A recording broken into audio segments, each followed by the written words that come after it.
Okay, it says I'm recording. See how that goes. All right. So today is the second learning session for developmental monitoring and promotion.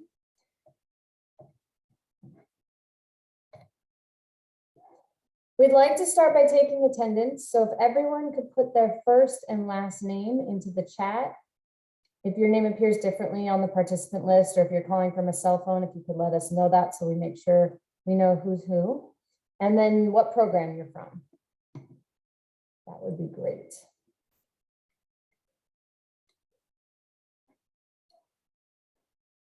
This is probably review for everybody, but in terms of logistics, please remember to mute yourself when you're not presenting, and you're free to show your face and be on camera, or if you feel more comfortable with being off. We know it's a long day. And if you're calling in and your name does not appear, if you could try to rename yourself on Zoom so we know who everybody is, that would be wonderful.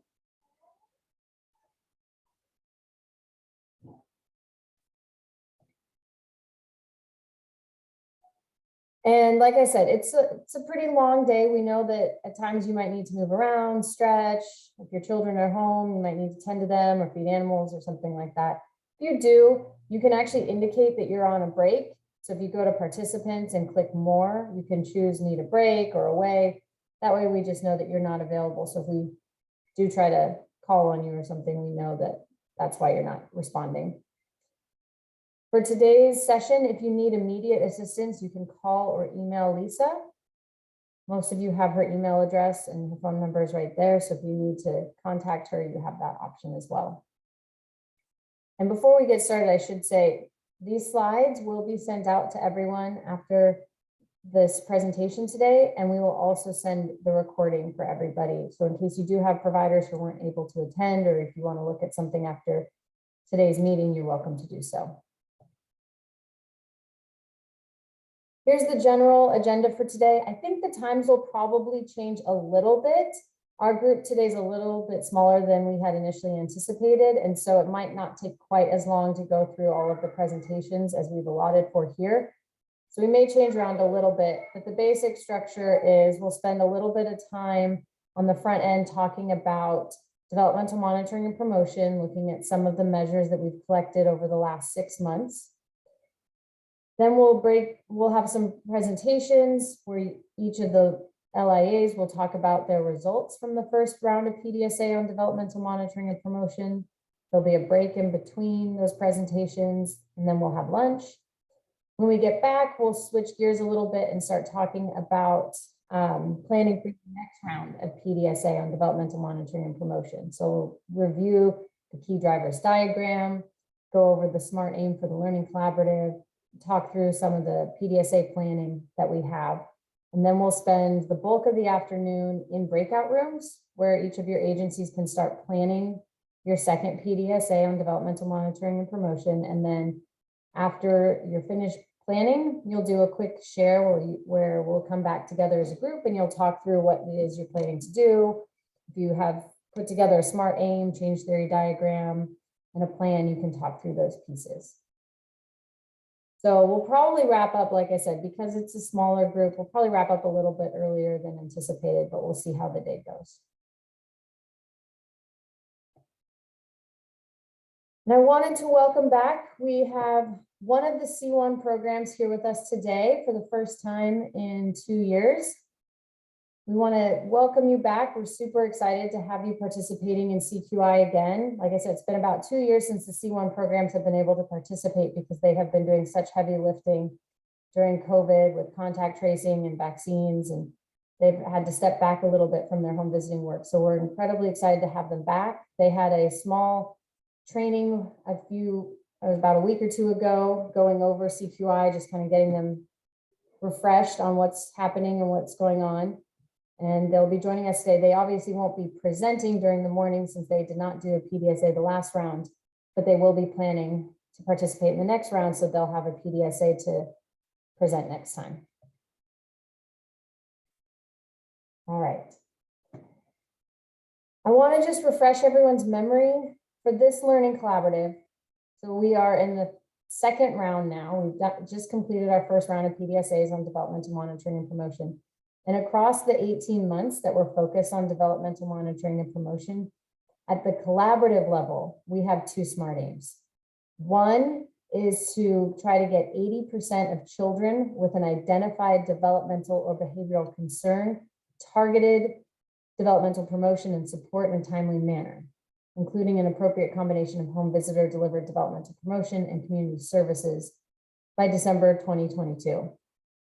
Essentially, what that means is we are trying by December to make sure that if we've identified a child who has a developmental or behavioral concern, if they've completed the ASQ, and it looks like maybe one of the domains or multiple domains, there are areas of concern, we want to make sure that at least 80% of those children are receiving referrals to community resources and that they're receiving information during their home visits about those concerns. Our second SMART aim is to improve parental promotion of development based on the Learn the Signs Act Early Measure scores by 20% by December 2022. So as I'm sure most of you remember, we've had that Learn the Signs Act Early Measure. It asks about parents' developmental monitoring and promotion. This one specifically asks about promotion. So there are 15 items. Your programs have been completing it every 3 months for families, and it asks how often parents do things like read to their children, sing to their children, have meal times together.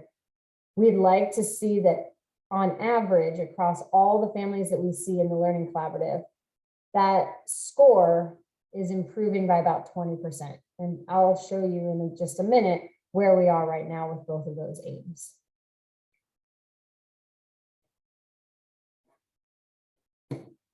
Here is a table of all of the Learning Collaborative core measures that we've been tracking. In green, what you'll see are aims and core measures around family engagement. So these are ones that stay across every Learning Collaborative we do. If we're focused on developmental monitoring and promotion, or we're focused on father engagement, we still want to always track how families are engaging in home visiting. So we look to see what % of families are receiving their expected home visits each month to make sure that we are enrolling and getting families in to receive the services. We look at the % of total capacity served. So what is the current caseload versus expected caseload? And then we look at retention. So what % of families are still engaged in completing visits 3 months after they've enrolled in services? And how many families are still engaged in receiving home visits 6 months after enrolling in services? So those 4 different measures carry across all the Learning Collaboratives, and we will always track those, and they're always in that core measures data dashboard that you get sent by your analysts. The ones that are new and are specific to this Learning Collaborative are in orange. We want to look at the % of children with an identified concern who are receiving support. So that's that first SMART aim that I mentioned, where we want to see if a child's been identified through the ASQ as having a concern, how many of them, what % of them are actually receiving referrals to community agencies. We also want to look at the % of home visiting workforce that's receiving child development related trainings. And then our second SMART aim, looking at that Learn the Signs Act Early Measure and seeing what the scores look like over time. Are they improving over time?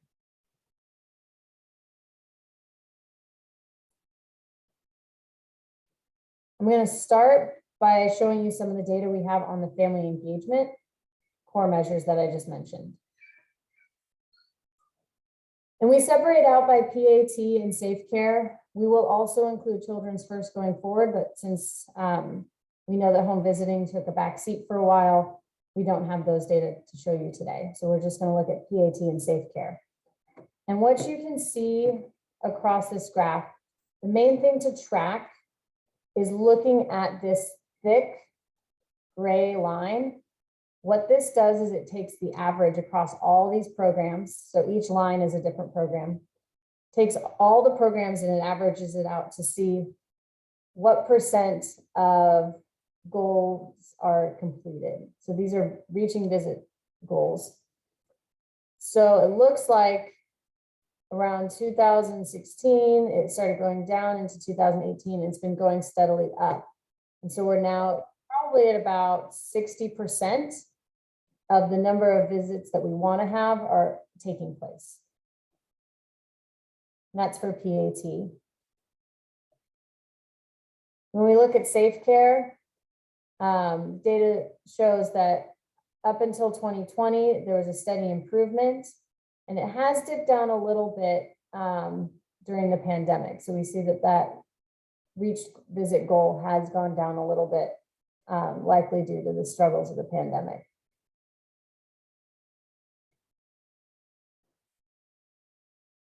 When we look at visit completion rate, so this is the number of visits that are scheduled, how many of them actually take place.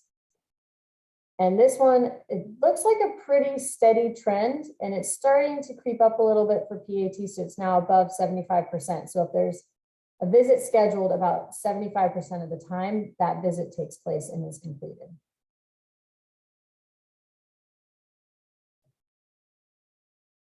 When we look at safe care, the visits are about the same as PAT. So we're seeing, again, it was creeping up towards 80%. It's dropped down a little bit, but it's still in the 70 to 75% of all visits that are scheduled are completed.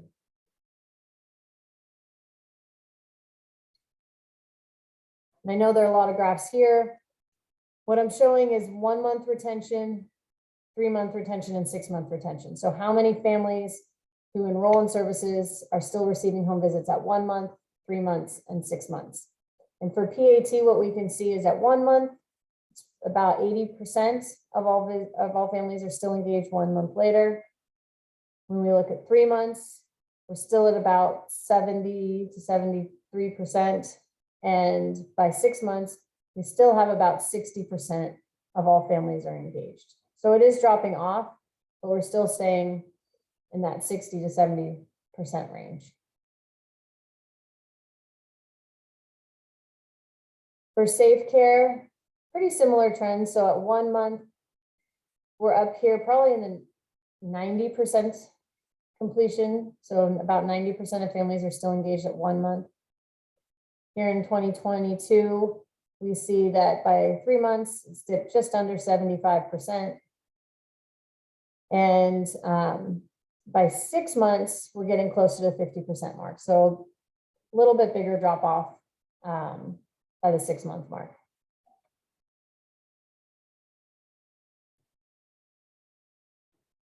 Any questions about that information before I move on to developmental monitoring and promotion? Okay. So now I'm going to show you some of the new measures that we've been tracking. First, looking at the percent of children with identified concern who are receiving support. That's the box, obviously, that's highlighted in red.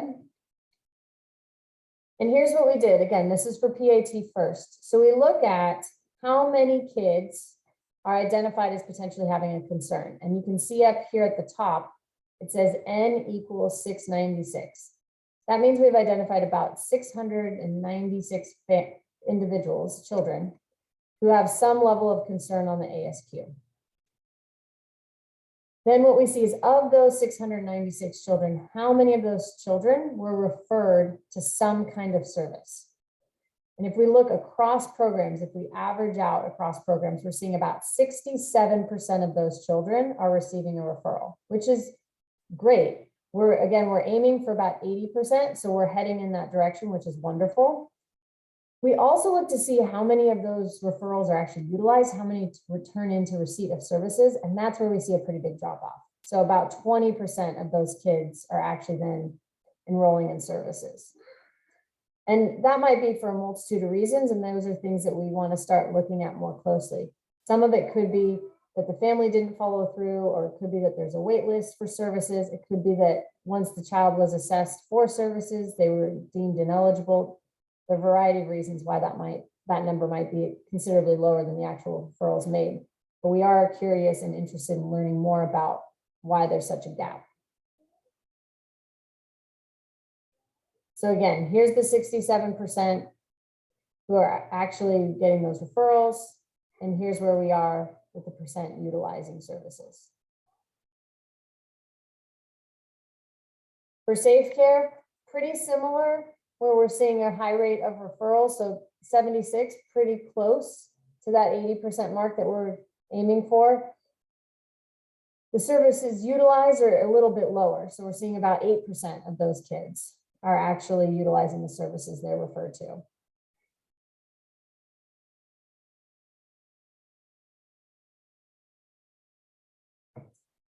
In terms of percent of home visiting workforce receiving child development related trainings, we're actually still working on determining the best way to pull these data out of ETO. So we don't have anything to show you today, but hopefully by the next learning session, we'll be able to talk about the child development related trainings that the providers are receiving.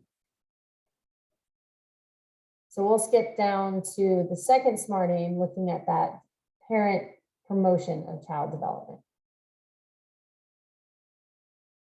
Just to remind you, and for those of you who haven't seen it yet, I think pretty much all of you have, this is the core measure that we've been having the Learning Collaborative complete. So as you know, there are 2 touch points in ETO related to developmental monitoring and promotion. One's the Learning Collaborative touch point. This is the questionnaire that we hope that all of you are completing every 3 months with your families. And you should be receiving ETO alerts when it comes due for a specific family. And for this one, we ask, how many days during the week are you engaging in each of these behaviors with your child? And there are 15 different behaviors. These are all behaviors that have been shown to help children with their development. They're all positive parenting behaviors that if we can improve, it should improve child development over time. And this is how parents respond. They say whether they never do this, they do it 1 day a week, 2 days, 3 days, 4 or more days, or they're doing this every single day.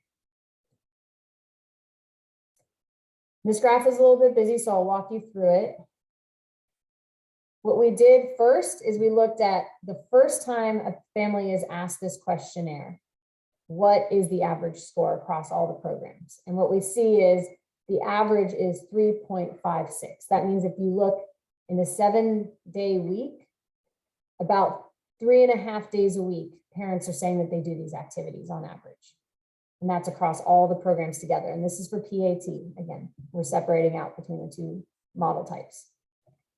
When we ask them a second time how often they're doing these activities, it's gone up to 3.74. So we're getting closer to 4, on average, 4 days a week. So that's great to see. When we ask them a third time, this has gone up even a little bit more, and we're seeing 3.91. So really close to that 4-day-a-week mark. Now, as you can see, we also have the number of families that have been asked. So at the first measurement, we asked over 500 families. By the third measurement, since it took a long time to get these measurements and not every family completed all the visits, we only have 43. So it's improving, it's going in the right direction. Over time, we'd like to get even more data to see, does this continue to hold as we talk to more families about their promotion of development.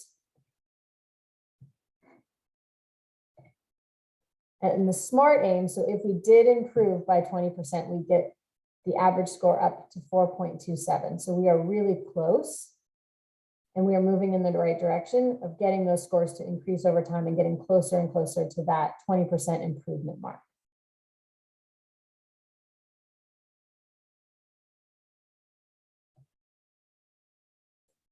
Same thing for safe care. So if you look at the first measurement, in the red line, we're at about 3.33. It's moving up to 3.44 on that second measurement. And actually, for the 4 families we asked, again, small number for that third measurement, but the third measurement did exceed the SMART aim by going up to 4.16. As long as it reaches 4, it would have reached the SMART aim. So far, it looks like we're reaching our SMART aim for safe care programs. Again, it's a very small number of families who have had that third assessment. So we'll look to see if that trend continues once we have more data. Any questions about any of that information? Okay. This is a density plot. It basically takes all of the scores we received and looks at the total score. And what you can see is basically it's skewed over towards higher scores. So most families are reporting that they're doing these activities most of the time. So pretty high skew towards better higher scores, so more often participation in these activities. This figure breaks it down by specific items. So if we look at how often they're engaging in each one, a quick way to read this is to look at how much purple there is versus how much pink or salmon color. The purple is families saying we never do this. The like pink salmon color is families saying we're doing this every single day. And you can see it depends on what you're asking them. So there are things like show affection, which is towards the bottom of this figure, where it's almost universal that parents are saying we do this every single day. We show our child affection every day. But there are others like encouraging simple chores, doing arts and crafts, going for a hike, where it's not happening as often. And some of that is developmental. So you would think, well, if you have an infant, you might not be encouraging them to do simple chores. That makes sense. But there are also ones that might be impacted by COVID. So we heard from families that going to the park or going hiking or arranging play dates, that hasn't been happening as often due to COVID. So there might be some room there to think about how can we help encourage families to do these activities in a safe way, even during the pandemic. And there also might be some where we think about, even if the family might not think it's developmentally appropriate and it's too early, how can we still get them to do that? For example, arts and crafts, yes, maybe a very small infant is not going to do arts and crafts, but maybe a family hasn't really started encouraging their 1-year-old or 2-year-old to do those activities, but it is appropriate for them to start doing those. So this helps us just understand at an individual item level, what is it that parents are doing and how often are they doing those things with their kids?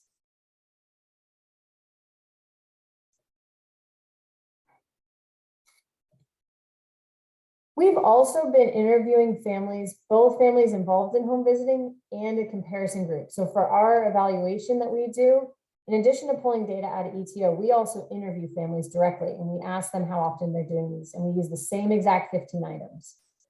And at the bottom, you'll see we have a WIC comparison group. So these are families that are receiving WIC services, but they're not in home visiting. And then we have a home visiting group, so families that are participating in your programs. And this plot shows the average score for each group. So you can see that black line and then kind of the range of responses. What we're seeing is that home visiting looks to be higher than WIC families on this measure. So far out of 252 mothers that we've interviewed, it looks like those who are participating in home visiting are reporting that they spend more days on average completing these types of activities. So really exciting to see that so far, at least, it looks like there is an effect of home visiting for these groups. We did the same comparison. This is a slightly different figure, but we did the same thing with milestone knowledge. So in addition to that 15 item measure about how often you're doing these things, we also have that 32 item measure that we've shown you before that asks about developmental knowledge. So it'll ask at what age is it a problem if your child's not doing certain things, and it'll ask about, you know, stringing 2 words together or being able to walk upstairs independently.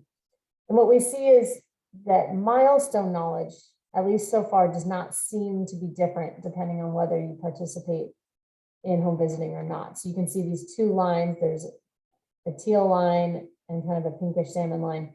They're pretty much right on top of each other. So we're not seeing a big group difference between those who are involved, who are pulling out at ETO, those are home visiting families, and those that are receiving WIC services. Okay. Before we transition into reviewing the PDSAs, are there any questions or comments about the information that I just presented?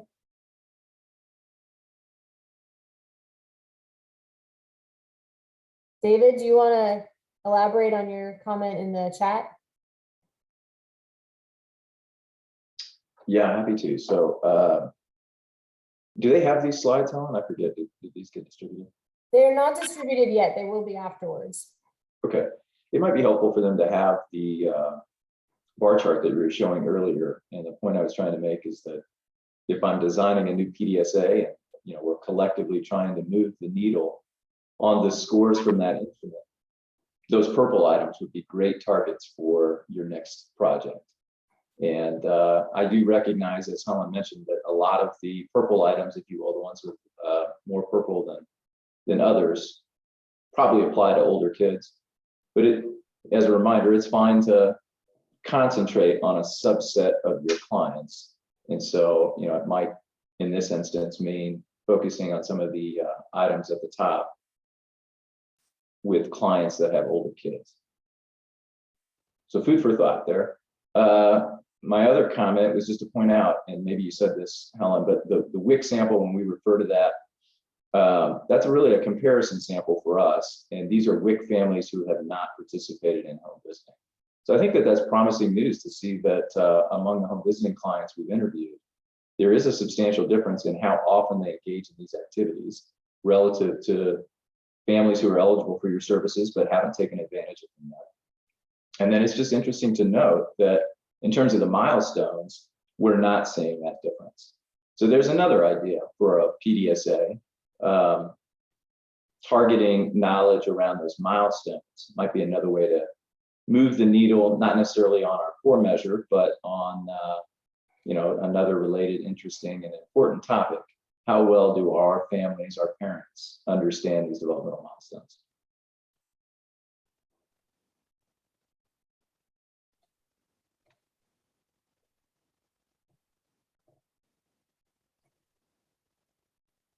Any other comments, questions, thoughts about the information?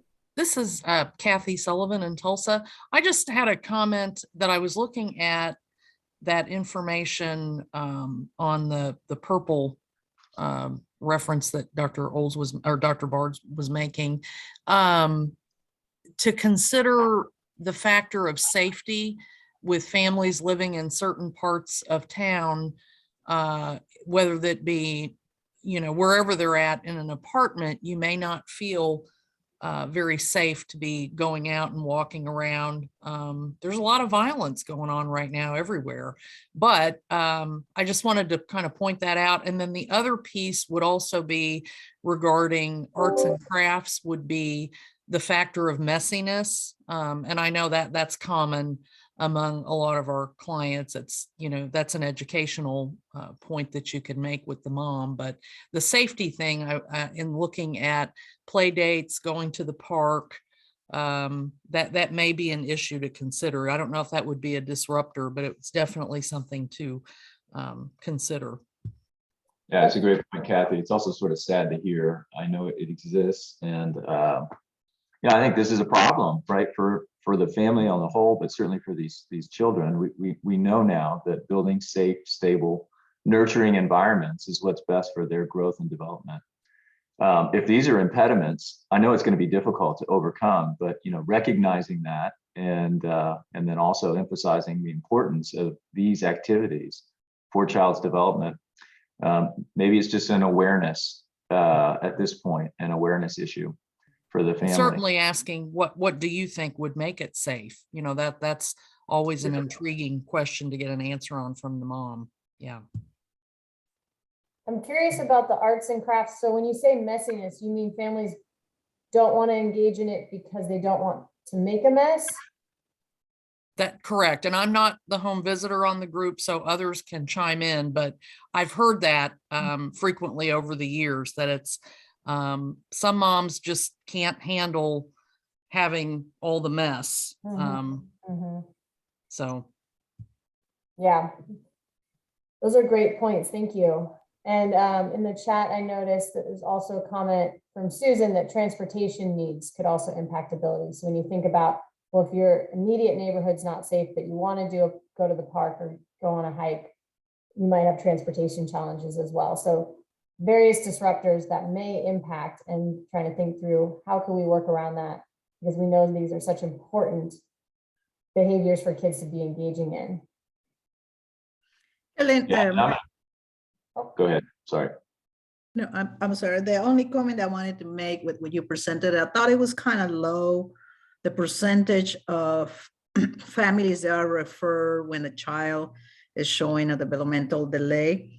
Because I know that across the board, it's something that we push so much that I can see the difference, and maybe you refer them and then they don't really follow up, or, maybe the services was not there, not that one so much, but the referral percentage. Mhm. And maybe I don't know, I was wondering if maybe the worker forgot to complete the referral tracking form, because I know that that's a big emphasis. If we see a child with a developmental delay, at least we push, everyone will receive a referral.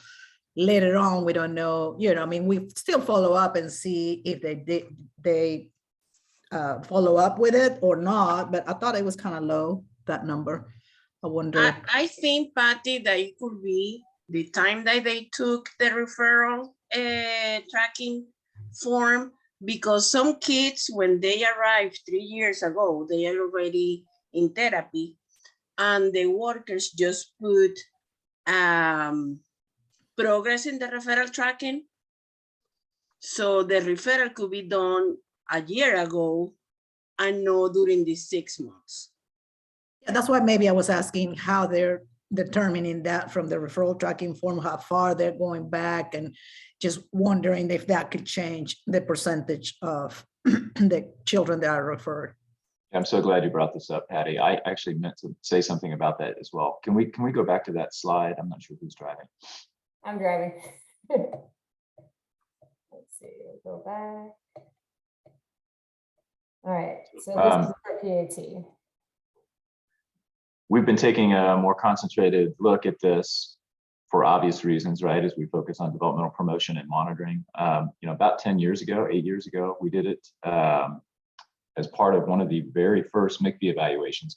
We found something very similar, and we've always suspected that a lot of this is the record keeping, and maybe it's just our understanding of how the record keeping is done. So I did want to ask the group on the whole, how do you document these closing of the loops, as they say, on these referrals? So let me tell you a little bit about this graph, and if Andrew Peters is on, he may want to elaborate. He put this together for us.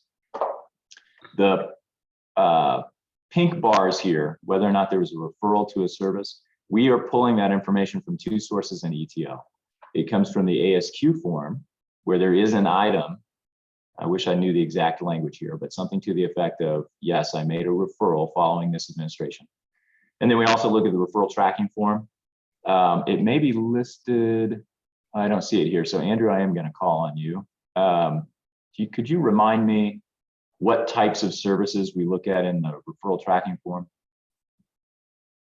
Yes, so I'll give you an idea. It's quite a long list. We ask about, is a referral made for a need that the parent has or that the child has? And each of those options has categories and subcategories.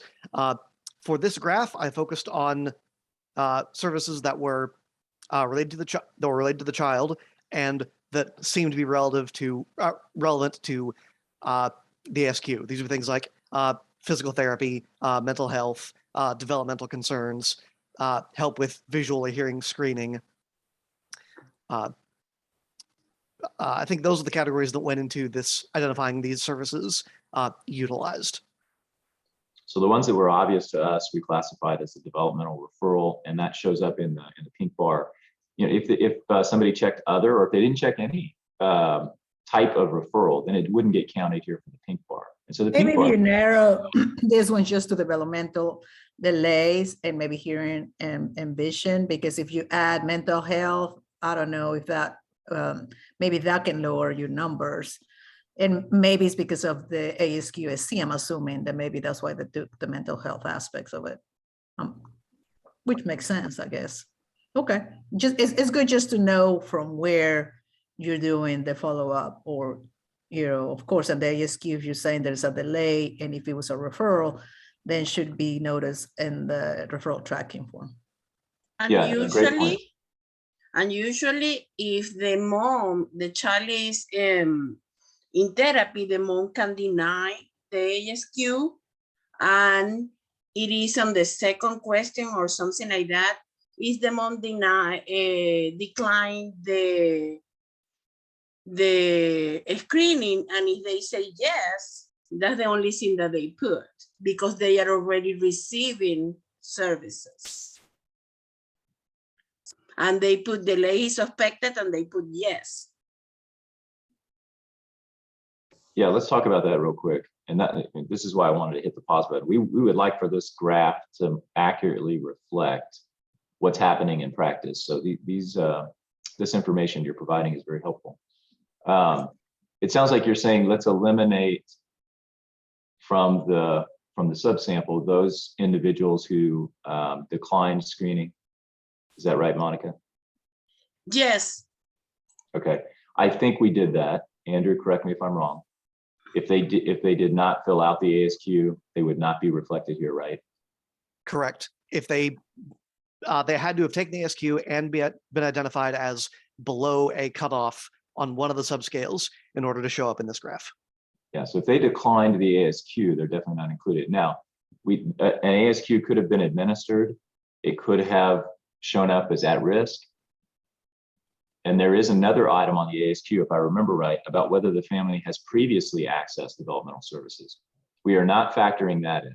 And so that was one question we wanted to directly ask the group. Should we be looking at that when we try to account for whether these services were received? So if a family, if the child is at risk from an ASQ, and then you find out from the parent the child has already accessed developmental services, would you still make a referral? Dr. Bart, can I say something?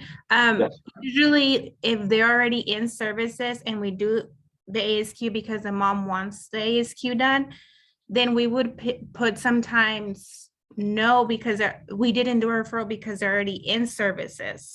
So is that making the question or the screening, difficult? Because I know I meet with Stephen Fowler and we go over this specific report, and I know my numbers are a lot higher than what they look here for referrals made for families that do have a delay.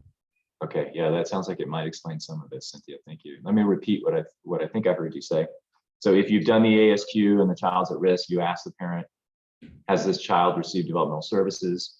If they say yes, you may not refer. Is that what you're saying? And you'll mark, I did not make a referral on the On the question, yeah. So on the ASQ question, we would mark no, but then on the referral, we would put initiated and ongoing, because there's services that are initiated with developmental services and they're ongoing. So the referral should say, and the referral tracking form, but the ASQ may say that, no, we didn't do a referral because the child's already in services, but there is a delay. Does that make sense? That does make sense. Andrew, how do we handle that? Do we, is this an either or condition? So if the ASQ says they made a referral, or if the referral tracking says they made a referral, we count it as a referral? It is an either or condition, but there's also the timing involved. So yes, if we see either a referral is made on you check yes, a referral is made on the ASQ touch point, then we grab them for this graph. If we see a referral tracking, a referral for a service made on that referral tracking touch point for this family, they will show up if that referral was made on or after the date of the ASQ. And it sounds like that might be the sticking point here, in that some of these families will have already have a service. I'm wondering if we could say, yes, regardless, you maybe did not do the referral now when you did this ASQ, but maybe when you started, or let's say if the child has Down syndrome and we already know that they have services, sometimes, you might not do the ASQ, sometimes you will do it, but then we want to do it, even though they're receiving services. Maybe the difference will be just say yes, because anyways, you have a referral tracking form that says initiated and it still continue the services. Maybe that will change the whole thing. Instead of saying, I did really do a referral today, but because the family is already in services. Maybe we can just change that and just say yes, because regardless, they're receiving services. Yeah, I can relax that timing condition. At the moment, we only count them from that referral out tracking. I only count those referrals and that utilization if the date of that referral is on or after the date when the ASQ is administered. I can relax that, if that makes sense.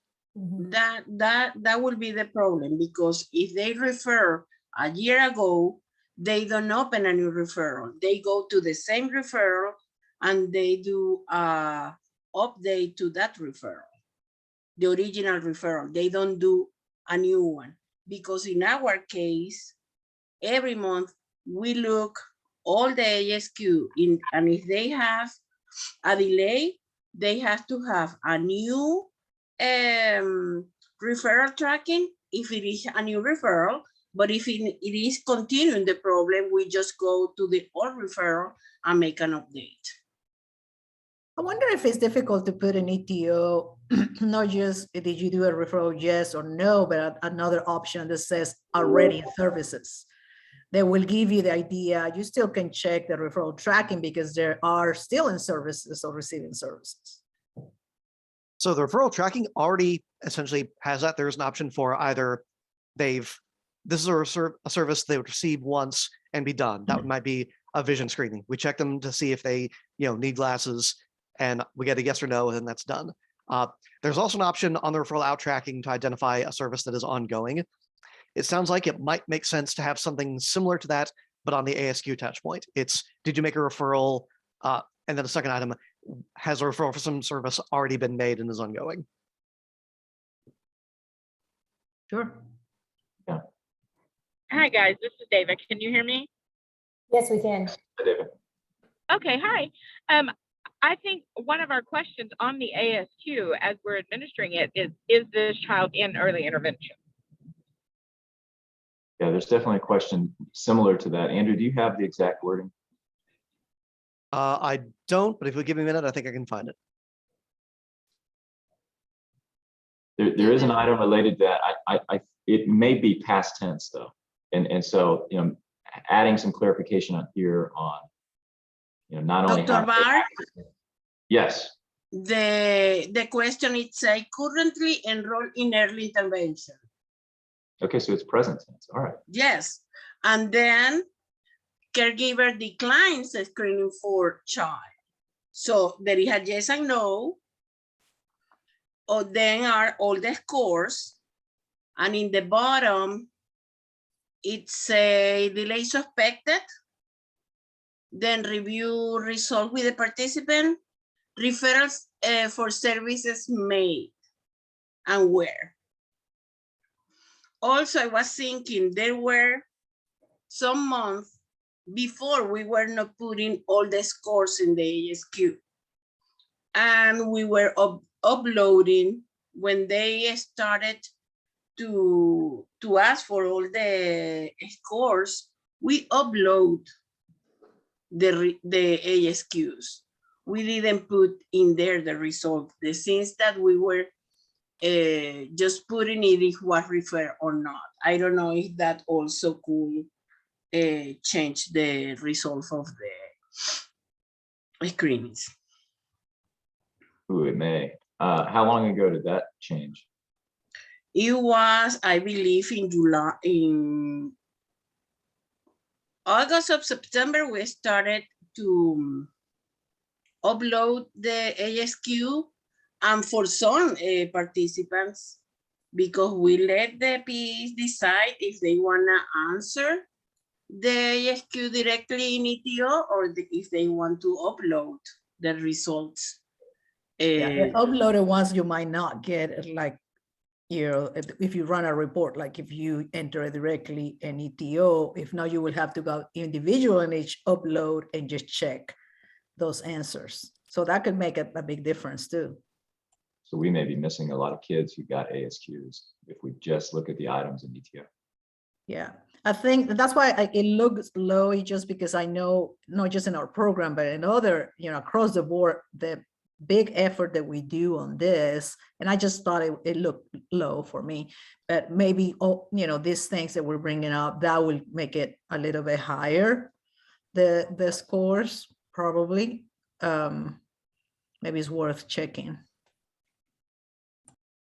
Yeah, we'll connect with, I don't know if John's on today or not, but we'll connect with John Delara, figure out how we might get access to those uploaded ASQs. David, this is Susan. Hi, Susan. I can still say I'm new because I haven't been back yet a year. And I just want to, I know we've got C1 nurses on the call. I believe that we send a letter of concern to the PCP And Deva or one of the Tulsa nurses, do you guys also use the referral tracking form with that letter? I know we do send the letter, Susan. Yeah, you're right about that. If we have concerns, I don't know that we do a referral tracking on that particular letter, but if we do refer to EI or something like that, we do a referral tracking in that. And the letter of, thank you, Deva. The letter of concern is generated by results of the ASQ or other observations? Yeah, it's generally, they have to have scored low on so many standard deviations on the ASQ scoring. And we send that. And generally, if that's already happened, you're already making a referral to child guidance or EI. And then Okay. In addition to that, sending a letter of concern saying, hey, I've sent a referral for child guidance and EI. Okay. I just So wanted to. that's happening simultaneously, Deva, is what you're saying?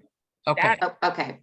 perfect, Yeah, that's what perfect. I'm understanding. That Yeah, was I was my just- understanding too. Okay. Yeah, I just wanted to make sure that we weren't missing, like that letter of concern was not being logged somehow as a referral, but it sounds like the letter of concern, and it's two separate pieces. We want to let the PCP know, and then we're also making an actual referall.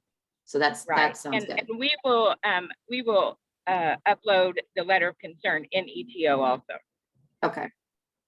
All right. I just, with this, this very rich discussion with PAT, just wanted to make sure that we have everything that we all know what we're supposed to be doing to make sure that the data, is reflecting what we're doing. And if there's anything that we need to change, to just, make sure that we're doing that. So it sounds like we're okay.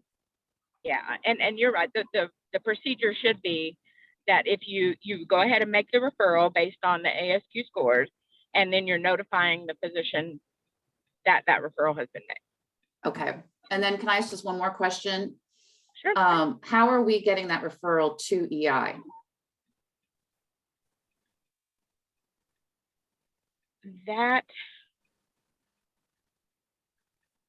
Hey, Dava. Yeah. This is Katie. I was just going to assist Hey. in this. I've Okay. had times that I've made referrals to, and I just call them. So Okay. you call their secretary, and then they're able to connect us. I have a relationship with one of them because I've used them several times. And so we call, and then they put it in their system. But in ETO, it's entered as like a referral. And then those other things that Dava's already listed, but that way you can go back, update it in the dashboard, with what, if they were accepted into services, if they did not meet, need for services, or, kind of what was happening with that child's plan of care. So David and Helen, does that right now, thank you very much, Katie. Does that work for you guys as far as collecting that data? And I mean, if there's something that we need to do different, we can. I think so. I'm gonna reflect back everything I've just learned. Okay. And then you tell me if we're exhaustively capturing information that would matter for this measure. So Okay. it sounds like we should rely on both the ASQ and the referral tracking form. We've sort of partially been doing that. But in addition to looking at whether a referral was made based on ASQ and in the referral tracking form, we should pay attention to whether the child is already receiving developmental services, and a referral may not have been made for that reason, right? And I think those ought to count as successful referrals, so that will increase the size of these pink bars. And the question is already there, like Monica mentioned, if they're already in early intervention, so it'll be easy to do that. That's an easy one. Yeah, I like that. Now the uploaded ASQ is not so easy, but we can try to gather those and increase our sample size. I don't know if you can see the N at the top here, but it's 696 across all of the MICV sites going back. How far back did we go, Andrew?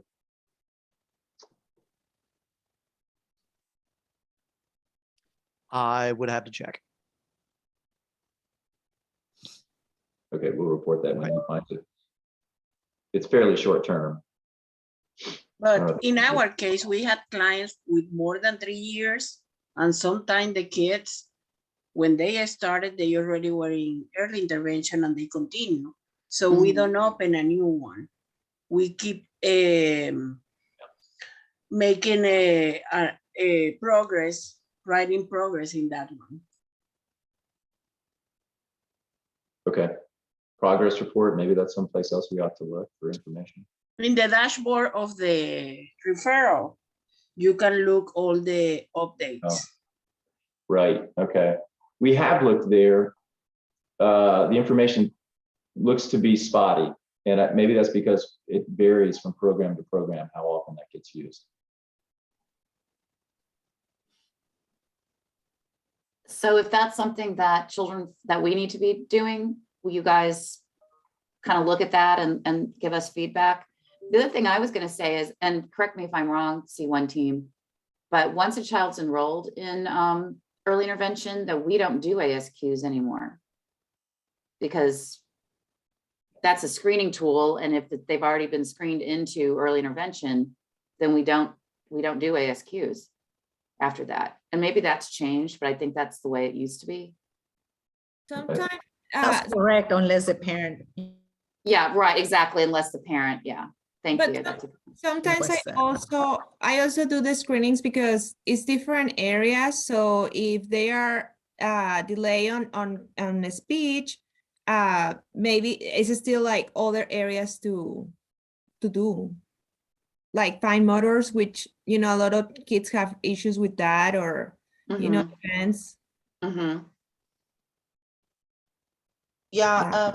Hi, everybody. This is Katia. I've kind of been listening and kind of processing here. And that was one of the reasons why we put in the, if they're currently enrolled in intervention and if the parent declines that, screening was so, you know, if in these kinds of cases that the kid is already in EI, that, you know, there's no need to do the ASQ.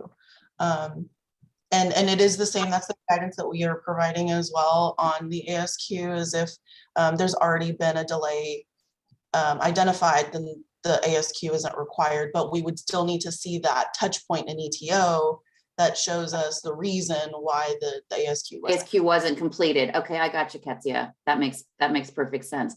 And to the point that, you know, to continue to screen because of concerns around other areas, you know, I definitely take that point. But I think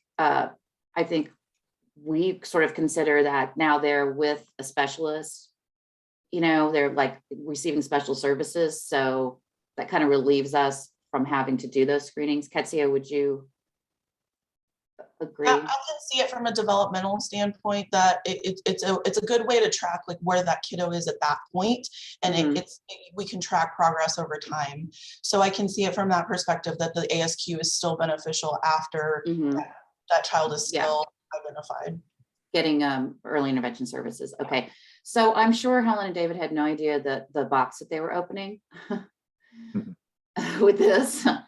But I think it's a pretty complex situation in that sometimes we do them and sometimes we don't, and then we make referrals, but sometimes the family doesn't follow up. So we need to continue to do those screenings, to continue to point out to the family how the child is falling further and further behind. So it's a pretty complex process. Yeah, I think we were heading down a rabbit hole trying to get this one, but we want to make sure that we're reflecting it as accurately as possible. And so it sounds like David, Andrew, and I have been making notes, trying to figure out what else could we be tapping into that we're not. So one thought I had is we will continue updating this and we track it in that Common Core dashboard, but we can also report back maybe next month in our February Learning Collaborative meeting to see if we can get a more comprehensive look at this, and if there's anything that we're missing, add it in and see what the numbers look like after that. Yeah, I like that idea. And we can write out maybe in advance I'll call it logic, all of the logic we use in pulling data out of the ASQ to produce these bars, and then you can tell us how accurately that reflects what's happening in practice. Forgive me, Helen, I have one final question here because we've talked about the pink bar almost exclusively. So for the blue bar, this is the one I was most concerned about. Andrew, I think right now we're only using the referral tracking form for the blue bar. And so this is essentially documented notice that the family received that developmental service.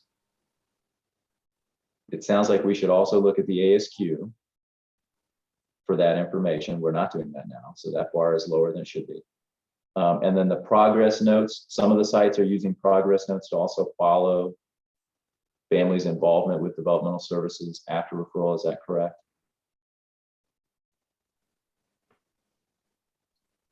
On the referral tracking form, they do follow-ups. There might be written, mom continues receiving, the child continues receiving services or something like that. Okay. So Andrew, I think that's also, I know we've looked at it in the past and it was spotty, but I think we ought to include it just so that we get,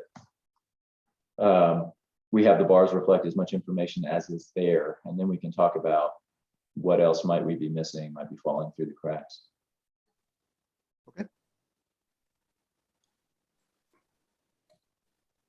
Okay, final thoughts on where else this information might be available? I was going to say hiding, but it's not that nefarious.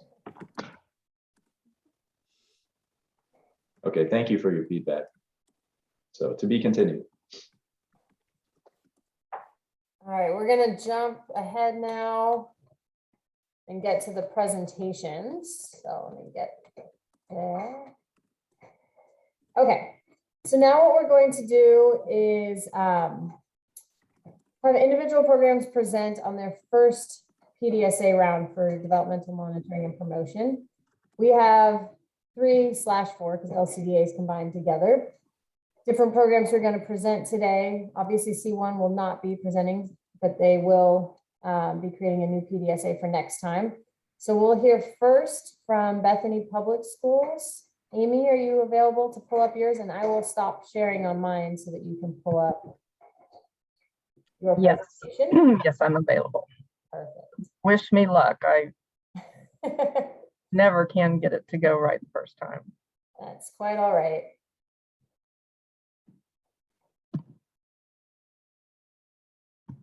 Rachel's cheering for you, Amy, so. Yeah, we can see that. So do you want to slideshow? Yep. Perfect. Oh, wow. My lucky day. Okay. Buy a lottery ticket on my way home. Well, we are Bethany Public Schools, Parents as Teachers program. We are located in Bethany, Oklahoma, in Oklahoma County. We have been an affiliate for 23 years. We are currently a Blue Ribbon affiliate, and this is our 11th CQI project. We follow the PAT model. We currently have 23 McV families, and we're contracted for 24 families, which equals out to 48 visits per month. The title of our project is Meeting Milestones. Our primary driver was to increase family involvement in child development. We want to encourage parents to engage in activities with their child that promoted child development. We started on August 1st of 2021. Our SMART aim is as follows. By January 2022, by providing the Positive Parenting Practices handout, we will increase the average development promotion activity score by 10% across all families, as measured by regular reports on the Developmental Promotion Questionnaire in ETO. Our outcome measure was the number of times each week that parents were participating in each of the 6 activities on the Positive Parenting Practices handout. Our process measure was the number of families that received the Positive Parenting Practices handout, and our disruptor measure was the families that did not read the handout. Here is the handout, which we laminated and gave to each family, and I'd like to give a shout out to Cap Tulsa for translating it into Spanish. So this is our Spanish version, and then of course the English version. So you can see each category on here gives the families different ideas to do to help increase the number of times each week that they were doing activities from each of these categories. Our change theory diagram, we wanted to, of course, complete age-appropriate activities with the child. One disruptor might be if they're not available for the home visit. We first started out by surveying the parents, and then we gave each family a positive parenting practices handout. Once again, our disruptor measure was if they didn't read the provided material. We monitored the number of activities done weekly.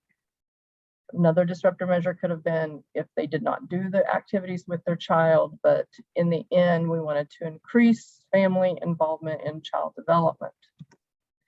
Our plan, of course, both Jem and I implemented the change with each family. Each family was provided with child development materials and was encouraged to engage in the suggested activities in order to promote the development of each child. And this took place at home visits in the client's home. Once again, it started August 1st and we ended January 21st of 2022. Our step-by-step plan, once again, we laminated the copies of the positive parenting practices handout in hopes that they would maybe put it on the refrigerator or somewhere else so that they would have it handy. So if they, could look at it daily. We had to print the copies of the Child Development Learning Collaborative Survey. We had the families complete this survey 3 times. We did it at the beginning, and then the middle of the 6 months, and then at the end of the 6 months. We assessed the data received to inform our decision about what activity was being done less with our families across the board. We then knew which area we needed to promote more encouragement to help families increase the number of days each week they were participating in these activities. We then gave them the copy of the handout. We, at every visit, encouraged them to choose activities from these categories. We had also printed copies of our site-specific child development PDSA survey, and we had the families complete this survey as well. Our outcome measure, our baseline, so this is the days per week that families were participating in all of the activities. Our baseline, our score, I think it's 3.34. I've got that later in the interpretation. And then currently, I believe we're at 3.93. The dotted line would represent our 10% increase. So you can see that we did exceed that. Here's our weekly outcome measure. So as Dr. Bard was talking about, looking at those activities that parents were not doing as often with their child. For example, this one is kind of low because this is one that could definitely be higher. Looks like only 3 days a week across the board, our families are singing stories and reading to their children, which that's something that easily can be done every day. Our process measure, 100% of our clients received the handout. About 85% of our clients did not read the handout. So our measures interpretation, we exceeded our SMART aim goal by 8%. Our goal was that we would increase the average development promotion activity score by 10% across all families. However, the average development promotion activity score increased by 18% across all families. Once again, 100% of our families received the materials, and our disruptor, approximately 15% of our families reported that they did not read the provided handout. Lessons learned. We realized that many of our families were already doing as many activities in each category as they thought they could reasonably do. For example, many families reported their children are playing with other children 1 day a week. We realized for some families, 1 day a week is probably a reasonable number. we found that some families decreased the amount of days each week they were doing the positive parenting practices activities from one PDSA to the other. And we thought, and because of busy school schedules, and then the holidays came, so busy holiday schedules, that they weren't able to do these activities as regular. We also realized that we had originally planned to distribute too many materials. Therefore, we would not know what materials we were contributing to, we would not know what materials were contributing to the changes that we might see. So we scaled back and decided to just use one of the materials at a time. We originally were going to use the Learn the Science Act early handouts, or maybe try to get them to download the app, but we realized it was just too much to try to keep track of. So we scaled it back to just one material. We have decided to adopt this practice. We will continue to provide new families with the positive parenting practices handout. All of the activities are designed to promote child development, so we want to encourage our families to incorporate them into their daily routines.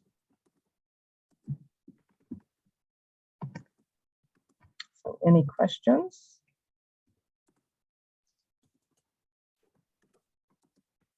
I want to say that while doing this, I also noticed how many clients of mine don't sing to their kids, either if they're infants or toddlers. I noticed that most of them said, well, they listen to music on TV or they dance, but they actually don't dance with their kids, or they don't sing with their kids. Instead, they say they listen to music. They do dance with their cousins, just things like that, that sometimes I thought maybe it could be personality on their behalf, or I don't know, but that's something I would like to explore more with my clients, that you don't have to turn on the TV for your child to dance, watching, I don't know, it's new, anyways, TV shows that they're watching and singing songs on TV, just things like that, that I would like to explore more with my clients. I'm making them feel comfortable dancing with their kids, not turning on the TV and for their kids to dance in front of the TV, with the characters on TV or apps, whatever. Right. That's a great point, Jem. And I'm not sure if it's one of the groups that's presenting today, but I was reviewing some of these presentations ahead of time, and one program had mentioned they were trying to encourage families to sing as they're doing routines. So instead of as you're telling your child to do the routine, sing it, kind of like they do at school where they have like the cleanup song and that type of thing. So there are other ways to structure singing and getting it into a routine. Maybe you sing a certain set of routines as you're trying to get into the car and pack up your bag. And so you sing it instead of say it. And that helps kind of encourage that with the kids. I think a lot of parents think it has to be really structured around you sing right before the kid goes to bed. That's one way, but there are other ways to incorporate singing into your daily routines. And then with the older ones, I noticed that some of them are going to preschool, and I noticed moms saying things like along the lines, well, they went to school, well, they read at school, or, thinking, okay, well, they had some of that stuff at school, so they had it. So, but then explaining to them the importance of why you should do it, why dad should do it at home, Mm-hmm. Yeah, things like that. Yeah, this is such an interesting project, and I have so much to say, and I know Helen's going to hit the buzzer on me here in a You got some time. Let me start by saying, Amy, you did a great job, but I would change one word in your conclusions. You said something to the effect of, however, we increased by 18%. I think the however needs to be hooray, right? So congratulations. I mean, that's fantastic. Okay, yes, thank you. As I was reading that, I caught that myself. I was like, that wrong choice of words. Thank you. Okay, I'm gonna confess, get some things off my chest here about that parenting practice handout. So one thing that bothers me about it is that it's not exhaustive of all the positive parenting behaviors. Now, on the one hand, and you touched on this is really interesting, and I'd love to design a study to look at this more closely. That might be a good thing. It might be a good thing that we're not overwhelming parents with a laundry list of every possible parenting behavior, right? One of the reasons you chose not to use the Learn the Signs Act early is that it's a bit overwhelming to hand over a book like that and say, go learn this and do it. It's much easier to hand them one pager and say, look at all these fun activities with pictures that you could be engaging in, right? You might be able to get their attention more. And I think you're 85% reading the material, although we'd love it to be 100%. That's a really high number. You should be proud of that as well. Okay, so on the one hand, maybe this is the best we can do without overwhelming them.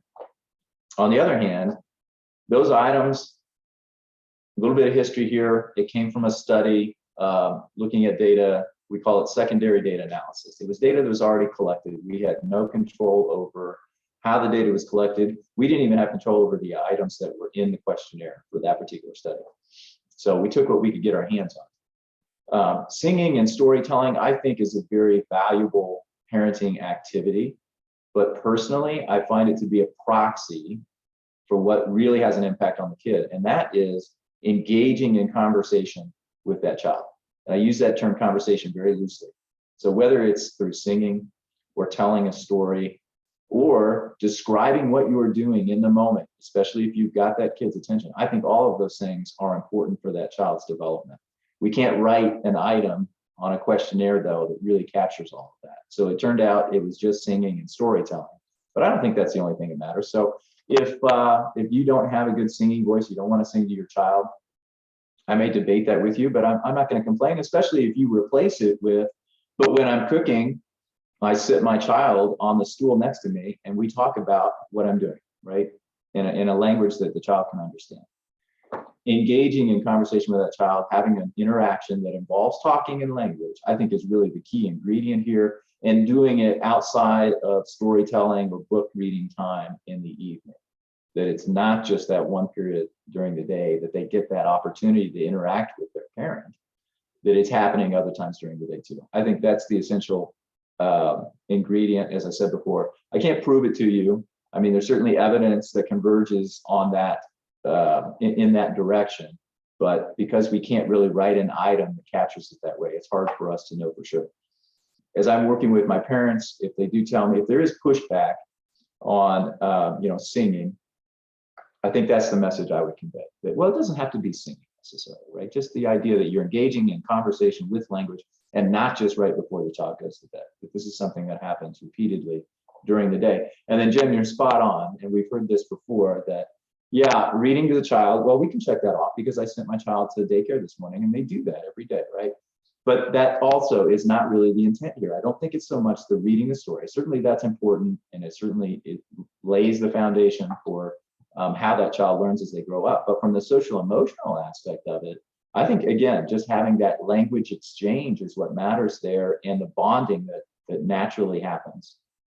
That's important. And so that child needs that, not just from their teacher, but from their parent.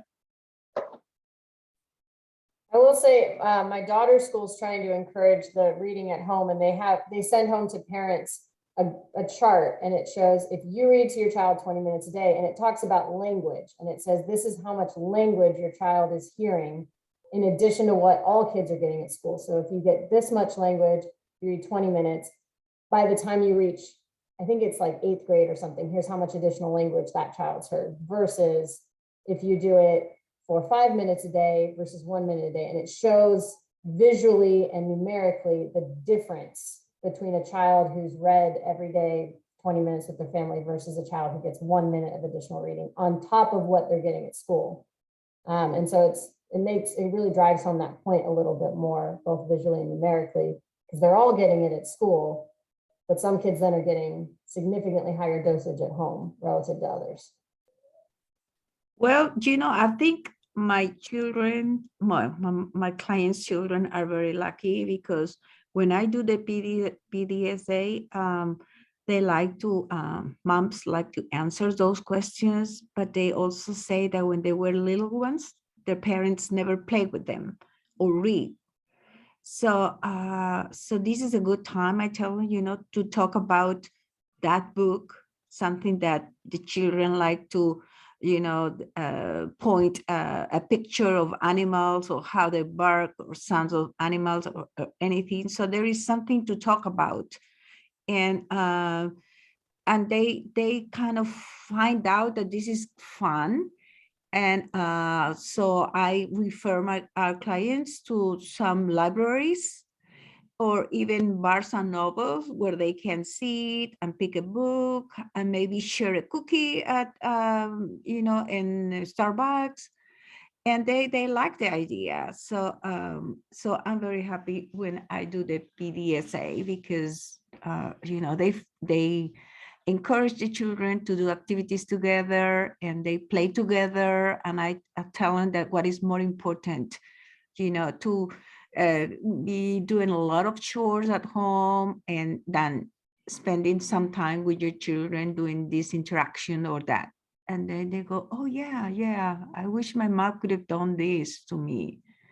So I like that. Thanks for sharing, Rosa. Yeah, changing those generational traditions of parenting is very difficult. That's another thing we hear quite often is, in this field, it's hard to be an expert in parenting because everybody's an expert, right? They've been able to see it up close and personal their whole life. They've either participated in it themselves or they've had parenting. So yeah, it's difficult to change what somebody has already experienced and wants to pass along to the next generation. But we know more now today about the importance of these activities for the child's development than we did even 25 years ago. So I'm hopeful that, and it sure seems like the audience here, your clients, are open to these messages and open to making these changes. So very promising for our future children. Well, thank you, Amy, for getting us started on such a wonderful note. The next group that we're going to have present, Sarah, are you able to present for PCCT Safe Care?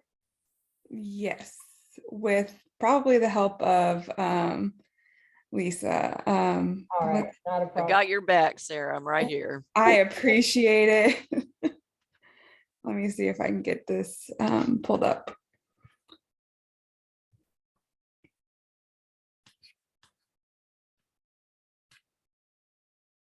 Okay, can you guys see that? Yeah, if you want to open up, yeah, you can press that. That should be perfect. Come on, there we go. Yep. Okay. All right, well, ours probably won't be as detailed, but we are Safe Care from Parent Child Center of Tulsa, about 18 years of operation, and we follow the Safe Care module and fidelity. Right now we have 5 parent educators, and 3 of those are funded privately, and we have 2 Spanish-speaking parent educators.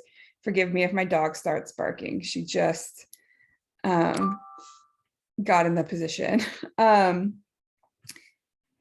we carry an average caseload of about 12 families per parent educator. So for this round, we wanted to increase family involvement in child development to improve the family participation in that developmental piece. And our goal was, or our SMART aim was, to increase positive parenting practices by 10% by December by using the LTSA and the CDC materials. So we ordered a bunch of the milestones booklets that the CDC can provide in both English and in Spanish. And then we also really encouraged families to download the CDC app. And generally our outcome measures, it was mothers report, they reported weekly, encouragement of positive parenting, again, by using those materials that we provided. We came up with about 2 disruptor measures. So one of them was parents canceling visits. And then the thought that maybe there's a lack of availability to safely implement activities, meaning like we were talking a little bit earlier about safely to go do these activities outside in a park if there wasn't space in the home, if there were too many hazards or in the home or outside of the home, for parents or caregivers to feel comfortable doing these activities.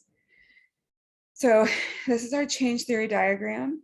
Of course, it was to increase positive parenting practices, to utilize those materials. We even included, I think, can't download the app. I know people talked a lot about, I heard from a lot of different agencies and from providers within Parent-Child Center that the app took a lot of space on people's phones. And so that created some issues. They wouldn't keep the app on their phone for very long because it made the rest of their phone slow down or whatever the case may be. Family complete developmental activity with the child. We provide the materials as well as, again, encouraging the app. Parents misplace information as another disruptor, and increase family involvement. And so the goal was to increase that by 10%, or the SMART aim. So who will implement is existing staff who is targeted caregivers within the family, providing those materials and creating referral packets. So another thing that we did was if a family did indicate some needs, as well as when we were doing the ASQs and see that there might be some developmental delays, we created a referral packet of providers and resources within Tulsa County that could provide assistance for families that did accept sooner care. So if they had developmental delays or different needs like that, we were able to provide them with some referrals. And of course, we were doing this in-home and virtually within Tulsa County. And we did the collaborative PDSA every 3 months. And then the other positive parenting, we recorded that monthly. Again, it's just kind of going over all the stuff that we provided. PEs provided information and activities that occurred during the week. A lot of the activities kind of coincided with safe care modules, so it was easy for us to kind of supplement the information that we were handing out with development and interactions with these the CDC milestone material in the app and those sort of things.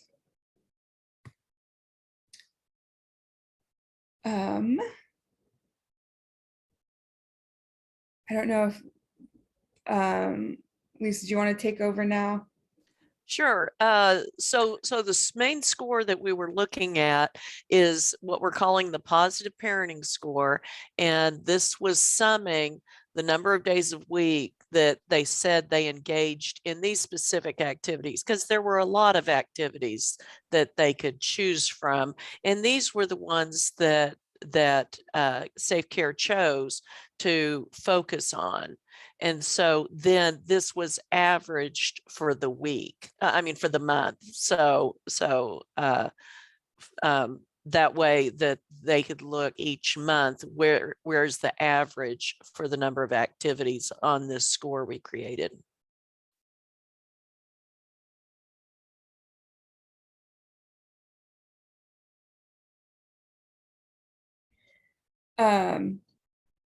And so I think this is kind of the overall, and again, Lisa, you probably know more than me, but starting from when we started the PDSAs, which was mid-August, end of August.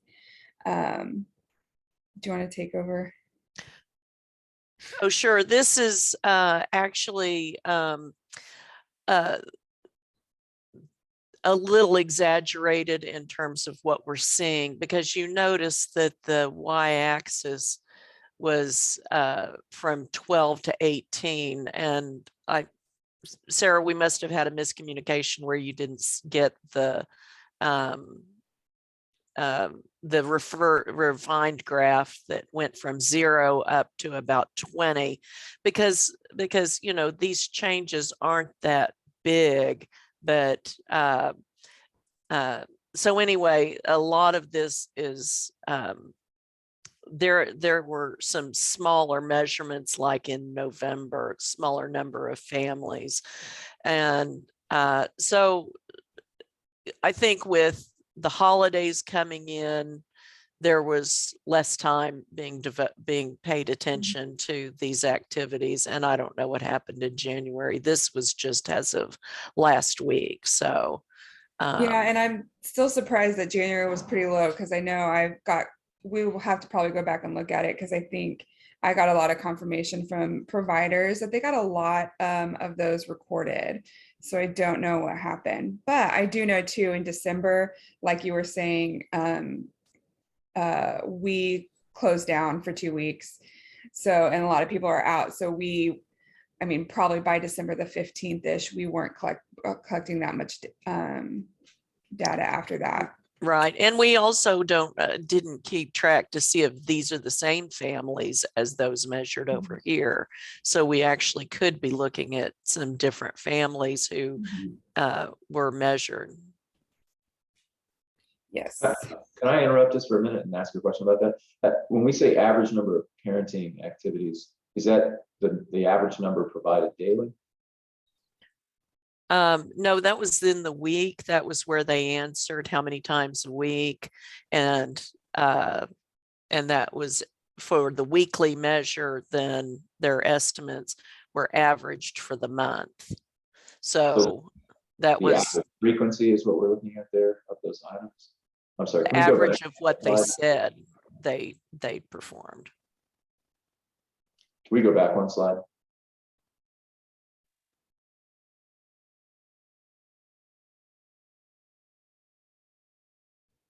I'm working on it. I am not good. It's okay. With there we go.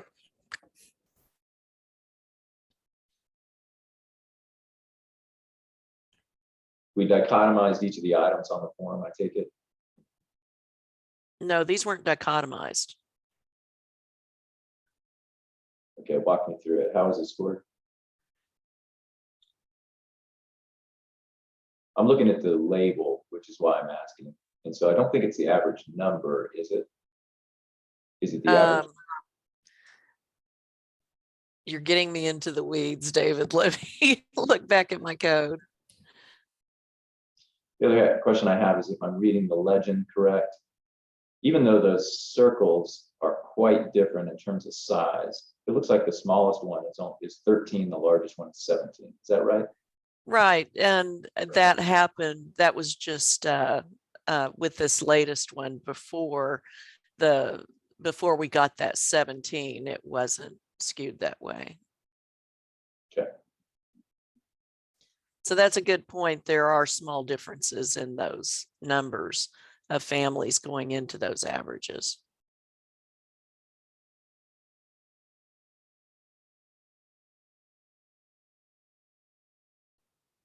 That the sum is computed on the positive parenting activities for whatever they said number of times for each of those activities that were chosen. That was summed and then averaged.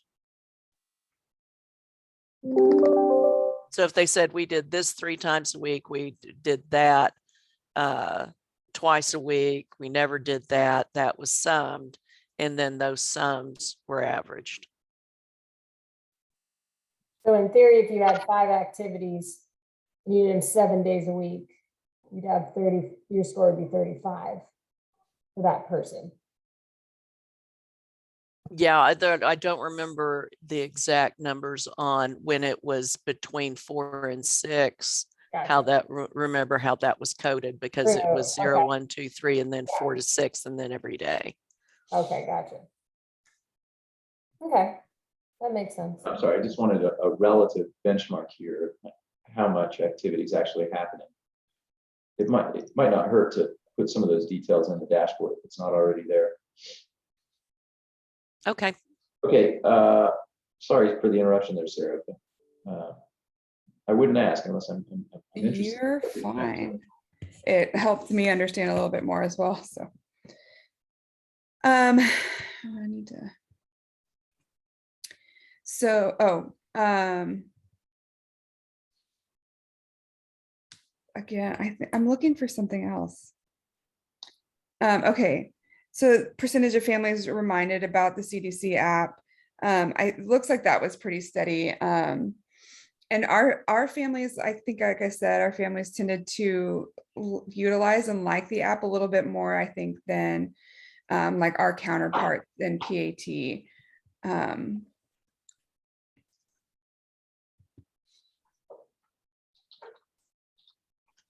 And this is the count of materials distributed from September to January. And again, November was probably the strongest month, and had a lot of response with those that month. So the disruptors that we really looked at were parents canceling visits and a lack of availability to safely implement the activities.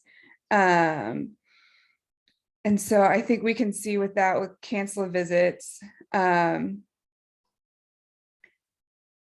visits made a little bit more of an impact as a disruptor than the family safety concerns. No one really responded that was a concern for them. And so I think moving forward, which I'm about to get to, well, I'll get there in a second. So our kind of measures interpretation is that our SMART aim goal of 10% increase was exceeded in November, and then it dropped. And again, we talked about that.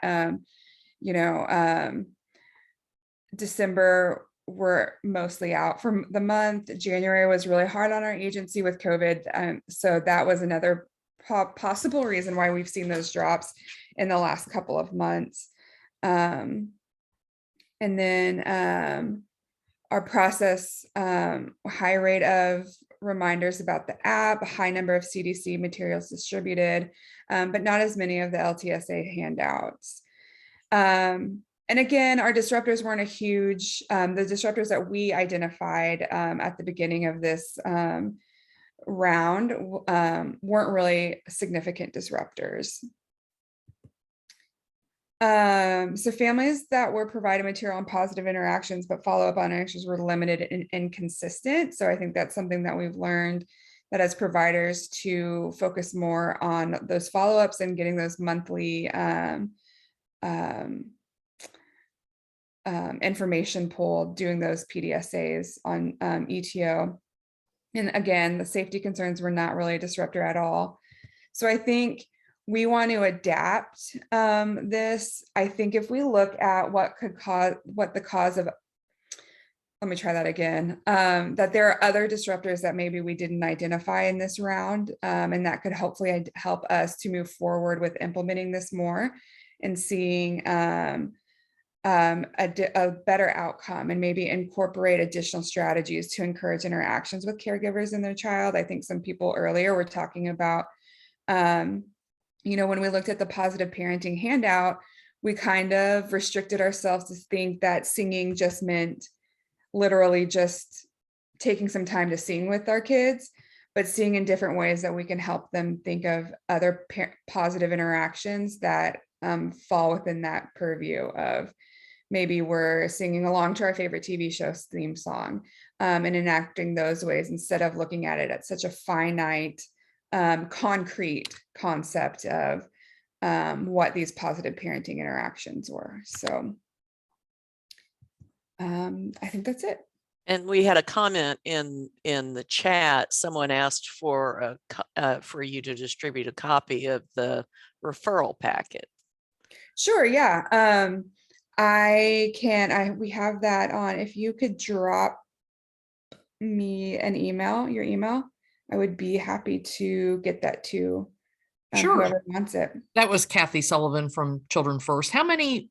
Sarah, why don't you put your email in the chat, and then they can copy it.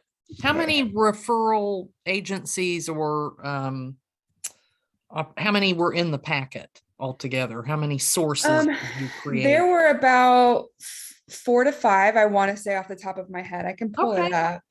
No worries. That's good. I just was But there curious. was, yeah, and there were quite a few places that I hadn't have thought of before either that could be providers for people, especially that might be on sooner care, and they accepted those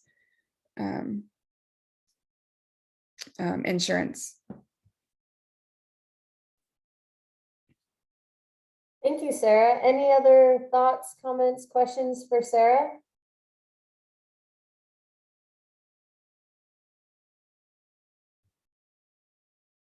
Okay.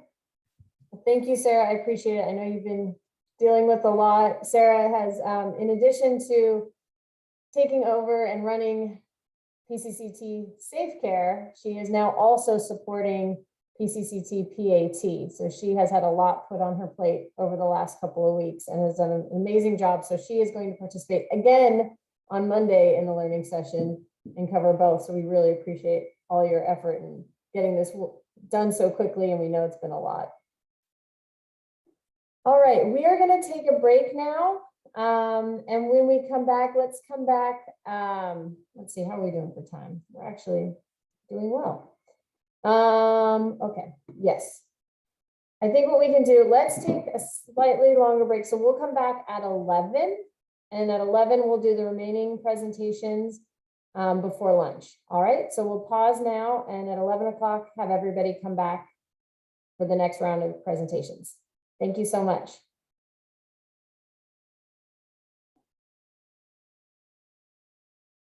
Okay, welcome back. Looks like everybody's still logged on. Hopefully people are coming back from their break. We're going to get started with the second two presentations that we have for today. So the next one would be LCDA. I don't know if Patty, you're planning to present. Yeah, okay.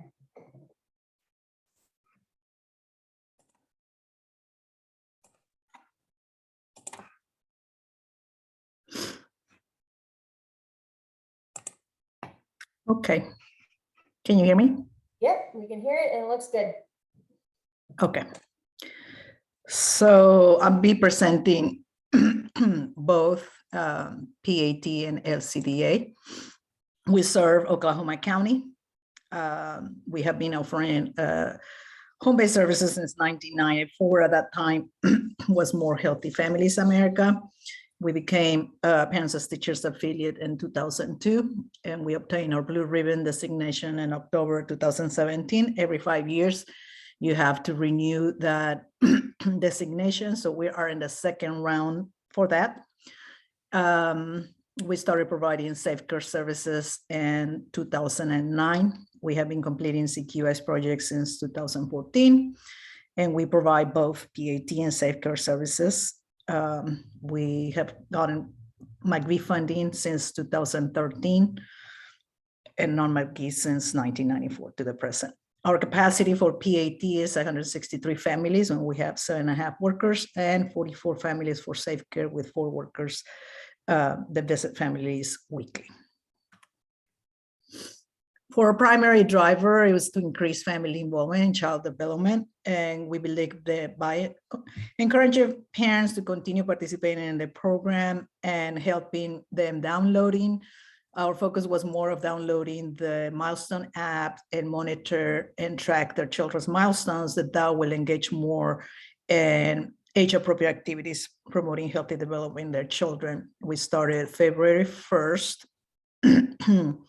No, it wasn't February 1st. It was August 23rd. So sorry. So our aim statement was starting August 23rd, all families enroll in PAT and safe care with children under the age of 5 will demonstrate a 5 increase in their positive parenting behavior by December 31st. And we were doing that with a bi-monthly questionnaire. So our weekly key outcome measure was that bi-monthly questionnaire measuring parents' behavior that promote child development. The process measure was provide child development education materials, age-appropriate activities, and encouraging the parents to utilize the CDC app and track the children's milestones. Disruptors is not able to download the app, or not willing to practice the activities, or not able to, oops, I move it. Not able to track the milestones in the CDC app. So here you'll see that we started completing the questionnaire regarding the parent behavior. Some of the disruptors, maybe the home visit cancellations, or parent cannot download the CDC app, which we have several, you'll see that. We're helping the parents to download the milestones CDC app and provide additional activities according to the child's age, then completing those second and third questionnaires that we had, and we were hoping for that will increase in the parent behavior. Everyone implemented this, all the parent educators and the family support workers in Safe Care. It was all the families enrolled in PAT, and in Safe Care, they have a father figure living at home. What it was completing, as I said, the first bi-monthly questionnaire to determine the parenting behaviors and help families to download the Milestones app, provide that age-appropriate materials. The workers were encouraging the parents to practice those activities and track children's milestones in the CDC app. And they were providing those additional activities to parents according to the child's age. And then, of course, completing the third and the second and the third bi-monthly questionnaire that we have. That was in client's home, either virtually or physically. And starting in August 23rd, all children enrolled in the program that have a father figure were completing this questionnaire. So we have tons of data, but I'll show you with the graphs that it's all over the place. But so we translated that by monthly questionnaire. We selected the age-appropriate activities. It was created an ETO, that drop-down box for those questionnaires, and the frequency of the parents using the app. We help families download the CDC app and show them how to navigate the app. We provide additional activities according to the child age and encourage parents to interact with the children and track the children's milestones. And then we were completing the questionnaires. A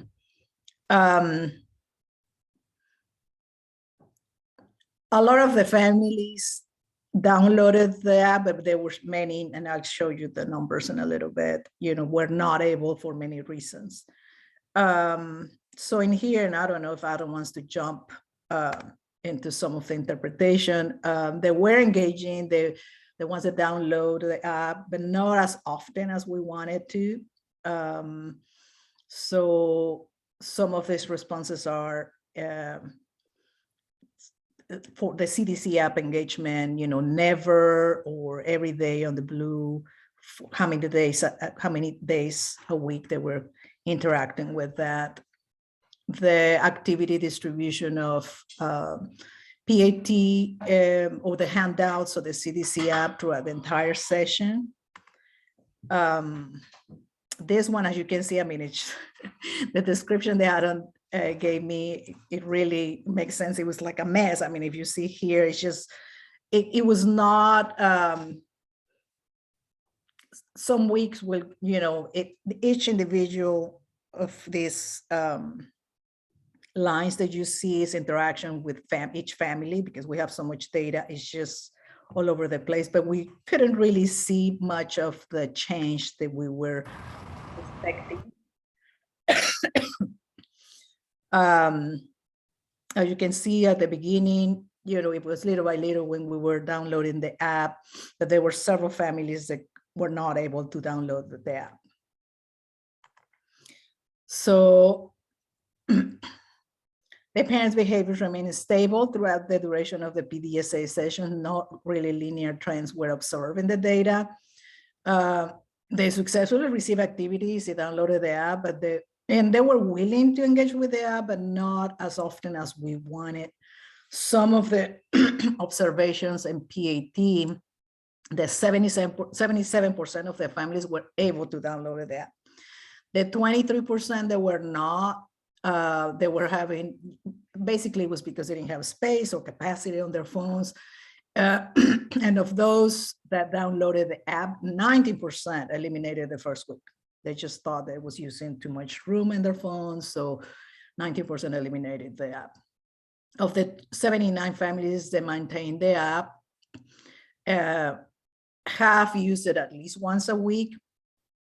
Very few, 11 of those families use it on a regular basis.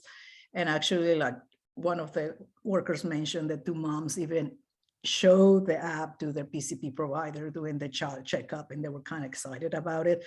So we do have, you know, around 11 moms that were using it all the time, and they were really interacting with the app. The families not necessarily say, you know, they didn't like the app. They liked it, but they didn't really have time to use it every day. One of the workers was telling me, when I would just show them or review the materials during the visits, the moms make great comments about how helpful this was, and it was interesting, and everything was fine. But when they will follow up with them during the week, you know, how much did they use it, then they would share that, you know, that they didn't have time, they were overwhelmed or stressed and with other things that they were not able to do it. Another interesting thing I thought that many moms said that they liked the idea behind the application, but they said that because it was on a phone, it was a distraction for them, because they, you know, they would get messages or notifications, and then that distracted them, or they will go to the notification that they got from a friend or whatever. And in some cases, the kids, you know, because they will see her with a phone, they wanted to get into videos, and that just became a power struggle trying to do the activity or whatever that they had. So I thought that was interesting. For safe care, we have a little bit more of more engagement maybe in the home with the CDC app, but not also enough to show great improvement. So these are the families that receive activities beyond those activities from the CDC app, so other things that they were bringing to the families. The same that we have, of course, we have less families here, an average of positive parenting practices in the week. And I don't know, I mean, I can't tell much of the difference in here. Some of the families, maybe you see more than others. The majority of families were able to, well, no, there was 10, I believe. Let me see, I'll go to that. They were able to download the app also in Safe Care, but we have the same that in PAT. But it was a slight increase in the number of positive parenting practices that was observed for Safe Care. So some of the observations that we have, 36 out of the 46 families were able to download it. So 10 moms were not able to, and not just maybe they have the capacity, but a lot of them were like, I don't know my Apple ID, I don't know what's my password, etc. So I don't know if it's a partner they had that, but they didn't even know. So we couldn't even just be able to download the app. And even if the workers tried to help them, they just couldn't figure out either. Of the 36 moms that downloaded the CDC app, 8 deleted it the first week. And of the 28 families that left on their phones, they use them randomly, only when they were reminded, and only three of them use them regularly, like 2 or 3 more times a week. They did like the app with the notifications that they will get, but we have 9 families that for some reason will not get those notifications. They will have to go to the app, go directly to notifications and see, you know, what they have there. And we didn't know why. The provider tried to check and verify that, and they couldn't. They did like the medical appointment reminders. One of the moms mentioned that she kind of liked the Text a Baby better than the CDC app. And one family really through the videos of the app helped her realize that her son had a delay in one of the developmental areas that the worker had already pointed out, have done a referral, she didn't want it. But in here, she was able to compare behaviors, and then she was open to that that referral and accepted that referral. So that was a good thing. So basically for both, the decision is more to adapt this PDSA.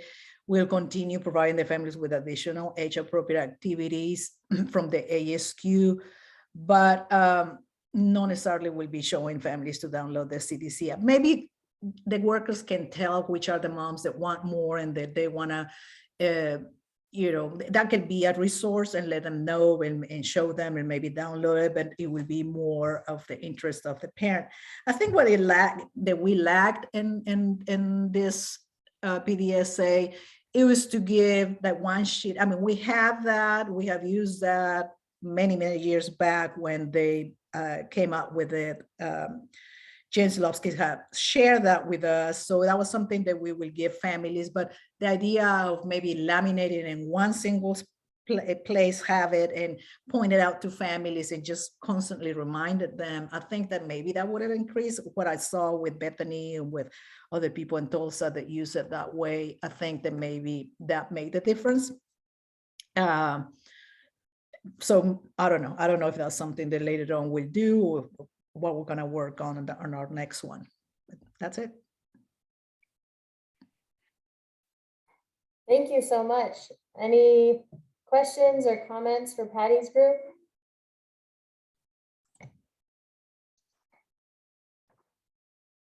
Just a brief comment, Patty, that, this is fantastic work, and to the whole team there. Great to have some data on use of an app in this particular area. We're getting ready to start a pilot study that's related to this, so we're going to learn some lessons here, I think, that we apply to that new study.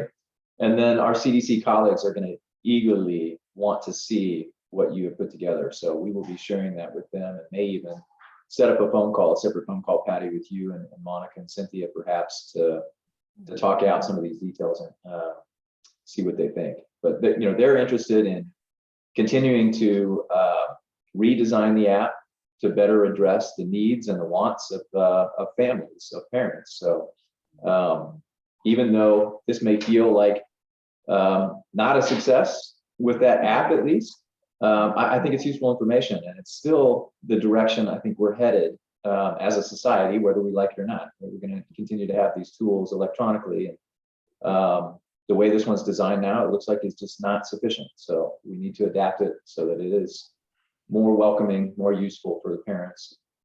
Sure. You've provided very important information here. This is one of those cases where I know it feels like maybe a failure, but I certainly don't see it that way. Glass is half full, and this is progress. Thank you. Monica or Cynthia, anything you wanted to add? Patty did a great job. She did indeed. I always enjoy, for your presentations, you're so thorough with the observations and the stories about it. It's always helpful to really paint that picture of what's going on and what the providers think and how the families are responding. So it's incredibly helpful to get those narratives. I had more, but I thought that those were more important. Like, I never even thought that how the phone could be a distraction until one of the workers mentioned, it was like, well, it makes sense. And if you want to have a power struggle with your kid, I mean, she was just like, I'm not going to use it. If the child sees me on the phone and I'm trying to get into the app. So just make those are things, good feedback, I guess, for the CDC.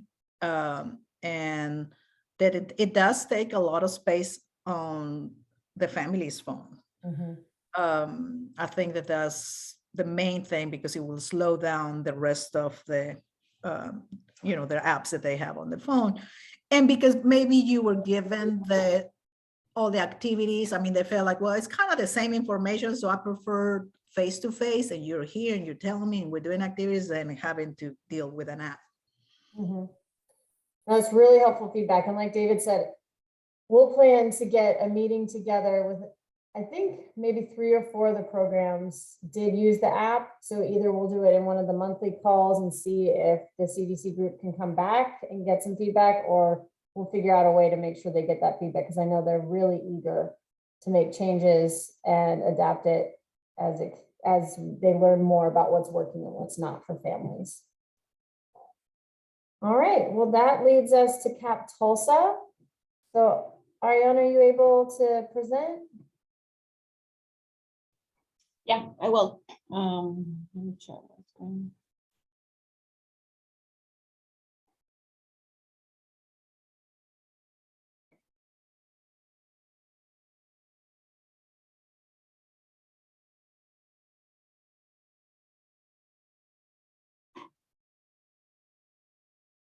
Okay, can you see my screen?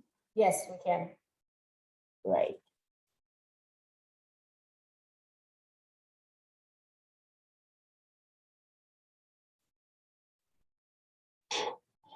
So yes, I'm gonna present our PDSA summary for Captolsa.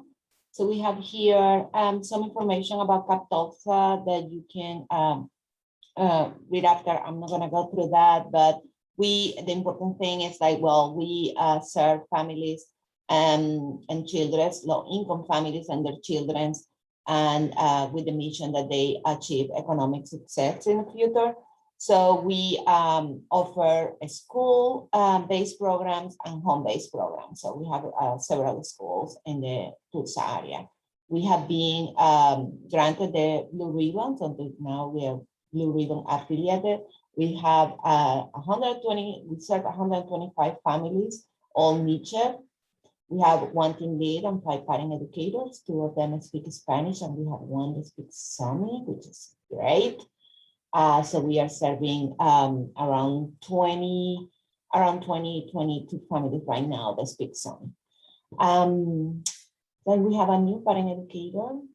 Her name is Imani, and she's started visiting families this month. We have served this year so far 109 families. We have a lot of challenges serving, engaging with our families, and enrolling new families has been a low year for us with a lot of challenges, but we are, doing our best.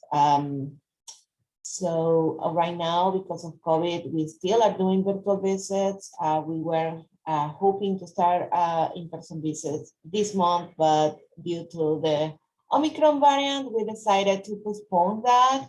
This is the 3rd time that we postpone doing in-person visits or transitioning to in-person visits. But we are hoping that maybe around March, we can go back to our plan of start doing in-person, and we are planning on including, a hybrid model where we can serve families through in-person or virtual visits. So we choose the positive parenting practices. Our key primary driver is increased family involvement in child development. The secondary is the importance of the role of the parent. Why we want to do this intervention? Because we want to encourage parents to complete age-appropriate activities with their children.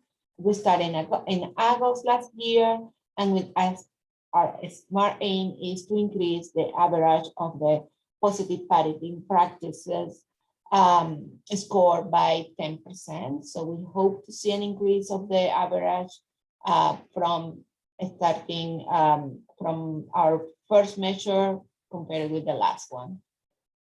So the weekly outcome will be the average number of days of the weeks that they do the activities. So we're going to count the number of activities and get the average weekly.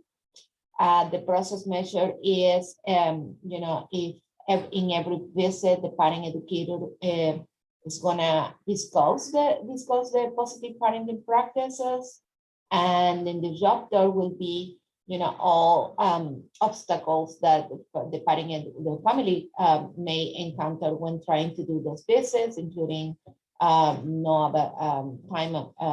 availability, if the child is willing to do the activity. So we have a list of different obstacles. So this is our change theory diagram. So we want to increase positive parenting practices, and the first step is the family receives a welcome letter explaining what we were planning to do. The family received the positive parenting practices handout that we laminated and offer erase markers so they can put notes on the poster. Then parent educator discuss positive practices with the family.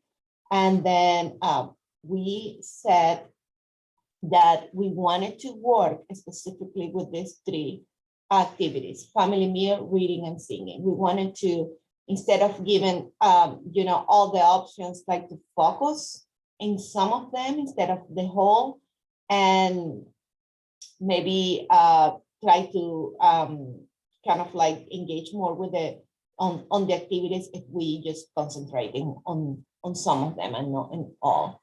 So the challenges will be that if the parent child isn't willing to do it, the conflict schedule, mental health, illness, family conflict, literacy issues, and we wanted to increase family involvement in child development.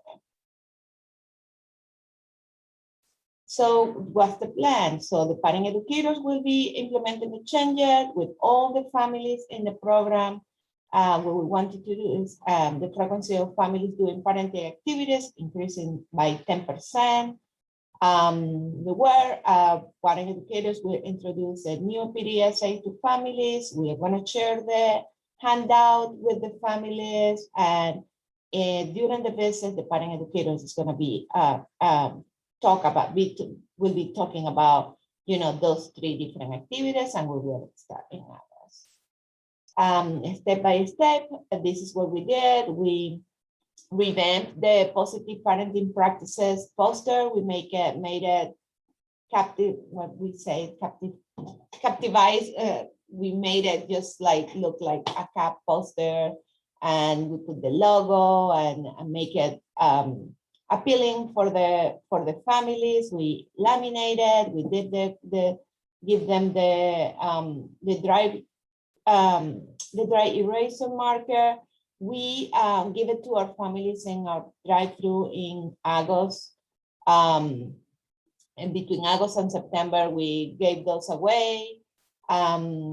Then the parent educators, we talked to the family. Oh, actually, we made this poster in English, Spanish, and also in Sami. So the parent educators during the business, we're gonna talk to the parents about these 3 activities, the 3 activities: singing, reading, and family meals together. Parent educators will follow up with the family after every visit and talk about the asking if they are complete the visit, the activities, so they can fill out the touch point.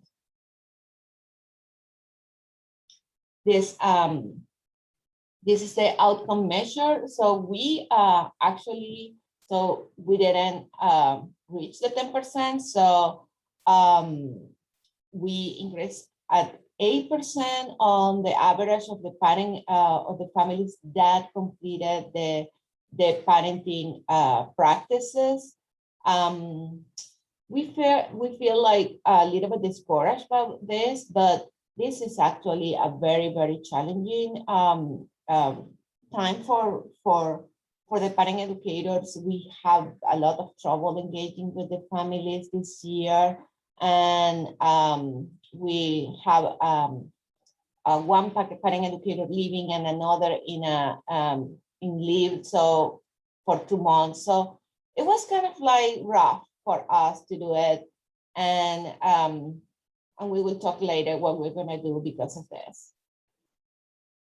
Then so this is the number of days that the parent educators, the families did the activity.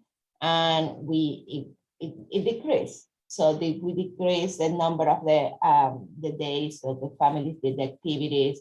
So this is the first PDSA. So we have 65 doing it like 4 times a week. And in the last PDSA, we have almost half of them and almost half of the time that they did the activity. So this is in the other one, it was an average. When we say here, the average of the activities, and this one too, and this is separate. The meal activities is the pink one, the green one is the singing, and the blue one is the story time activities. So it's kind of like show us separated. And this is a time that the process measure when the PE is discussed with the positive parenting practices with the families, and we have like 100% they did it, which was great.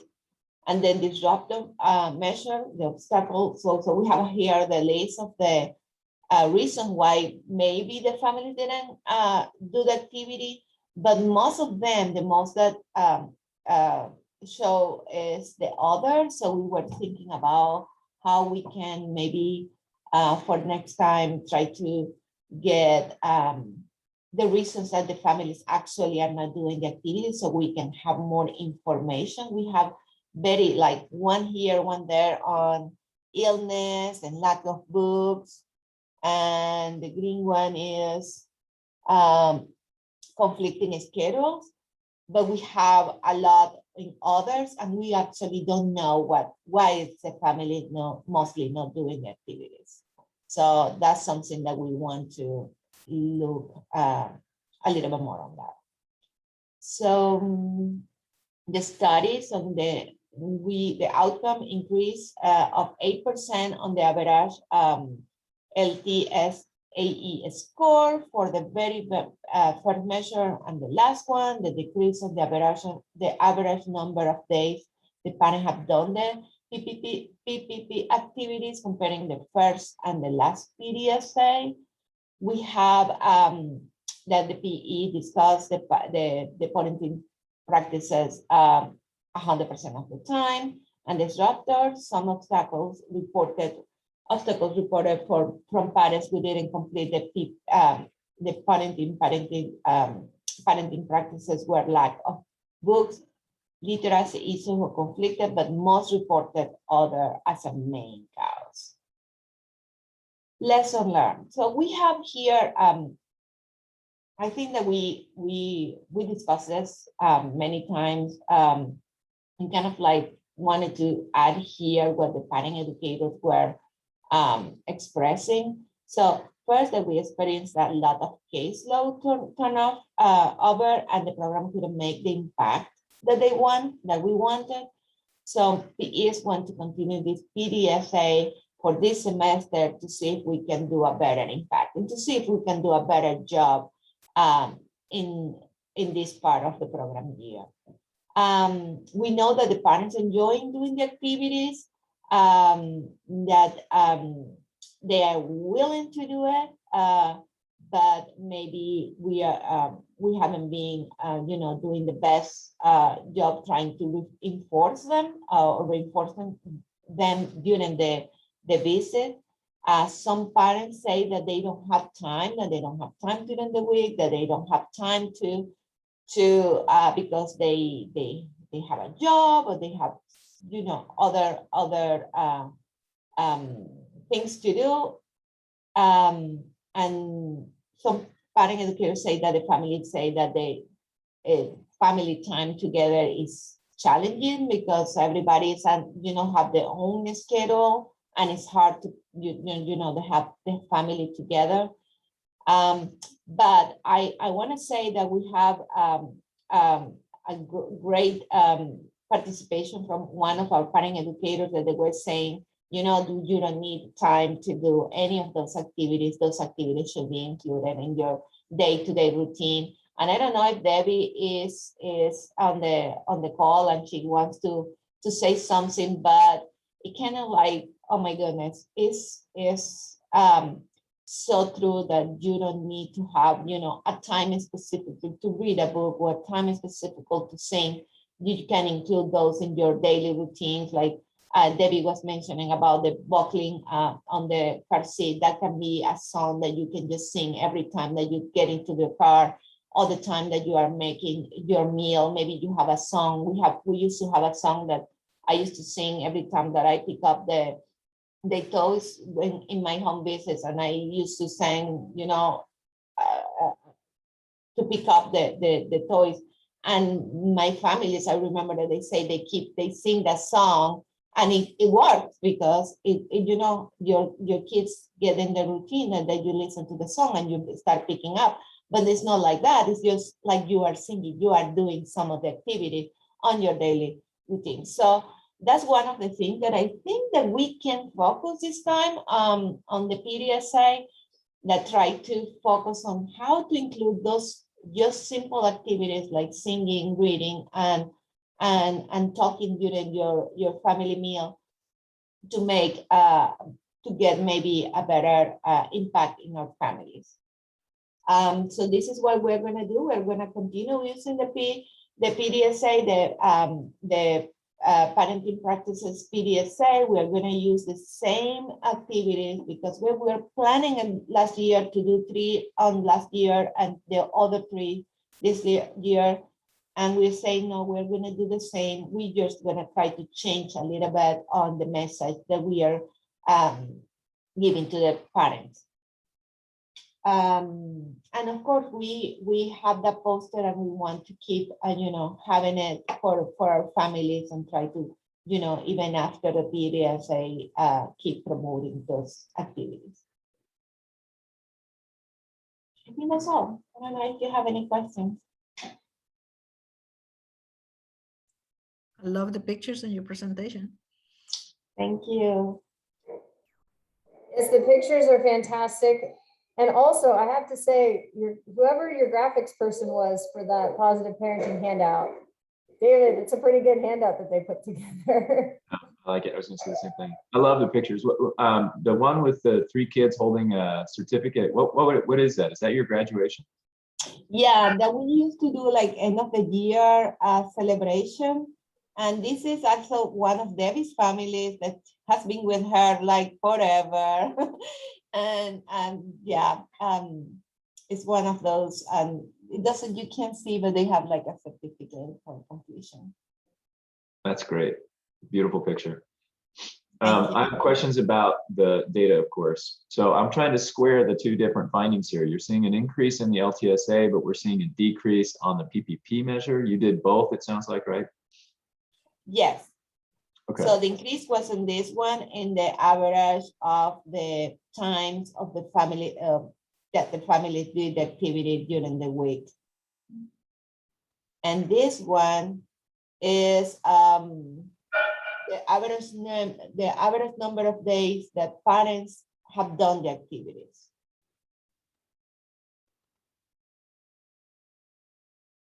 So there are different measures. I mean, these things can happen, but I'm surprised that we would see a decline in one and an increase, a slight increase, or even, it's staying flat in the other. You gave us some reasons there at the end, but I'm wondering, if you had to pick 1 or 2, why do you think, what's the most important reason why we see a decline here from the first to the last assessment of this PPP measure? Well, the decrease here, I don't know if you see the number of the families that participated on the first one and then on the second one. And that's something that also you can see in the other one. It's like from 64, 23, and then 3 at the end. And I saw some like data like similar to this and the other presentations, like how we, at the beginning, everybody was there, was trying to do it. And then through the time, we start losing that engagement. And that's what I think that happened, that we just, I don't know. I don't think that we stopped telling the families what to do, but I think, with COVID and all this stuff, like families are not this engaging the same. We need to do like a double effort to engage with the families and to complete those visits. I don't know if Caroline or any of the parent educators have another idea or want to share something. I would just say that I think that, and I heard another program see this, that maybe that Thanksgiving to the winter holiday time is a little bit hard for that last measure to be taken, both with trying to get a hold of families and also staff absences. And so that may be a little bit reflected in there. And like I said, I feel like we kind of got a reset this week at our staff meeting of really focusing with families on how to incorporate it into their daily lives. And Dr. Bard, I think it's just goes right on with what you said, and what I think is a theme that a lot of people have talked about this morning is kind of helping change that mindset of a family who's very, very busy, of thinking that they need to set aside some golden 30 minutes of their day that nothing else is going on, versus how do we weave all of this into our busy lives and schedules. And so we had a really good reset, and this discussion this morning has kind of reinforced that for me. And so I think that's why the parent educators really strongly felt that they wanted to keep going with this and see if there was tweaks and that we could do in service delivery to see differences in these measurements. Makes sense. Thank you for your input. Who's your analyst on this one, Arian? Who created the plots? Andrew. I did. Andrew. Have you happened to look at, Andrew, the individuals who completed the first and second only? Not yet. I'd be curious to see if it's as big of a drop when we do it that way. Because maybe those who completed the second one actually had lower scores on the first. I wouldn't predict that, but it's worth looking at to see if that partly explains the dramatic decline here. Okay. And it looks like it should be the opposite, because in the first one, it was just 4, and the second one, 22. You would think that it would have been the opposite. You would capture a bigger change. The 4 and the 2, if I understood correctly, were the averages. The numbers below them were the sample size. So they have about double the number here, almost triple, right? The number of families filling out the measure the first time than they do the second time. And so it could be, although again, I wouldn't predict this, but it could be that those who reported engaging in these behaviors more often were also more likely to not complete the measure the second time. So it'd be interesting to at least look at, of those who completed the first and the second day, we've got 2 to compare head to head, how big of a difference is there? And I think that it depends sometimes when you're doing the questions, like in ours, did you see that everything was all over the place? Yeah. A lot of the workers were telling, whatever the first one, the second and the third questionnaire, depending on the day, maybe they had a bad day or that day, that didn't help. It was sometimes, the answers for the first one completely different for the second and the third. So sometimes depending on when you're asking those questions, and if it's a lot going with the families, they could be answering completely different than they did the first time.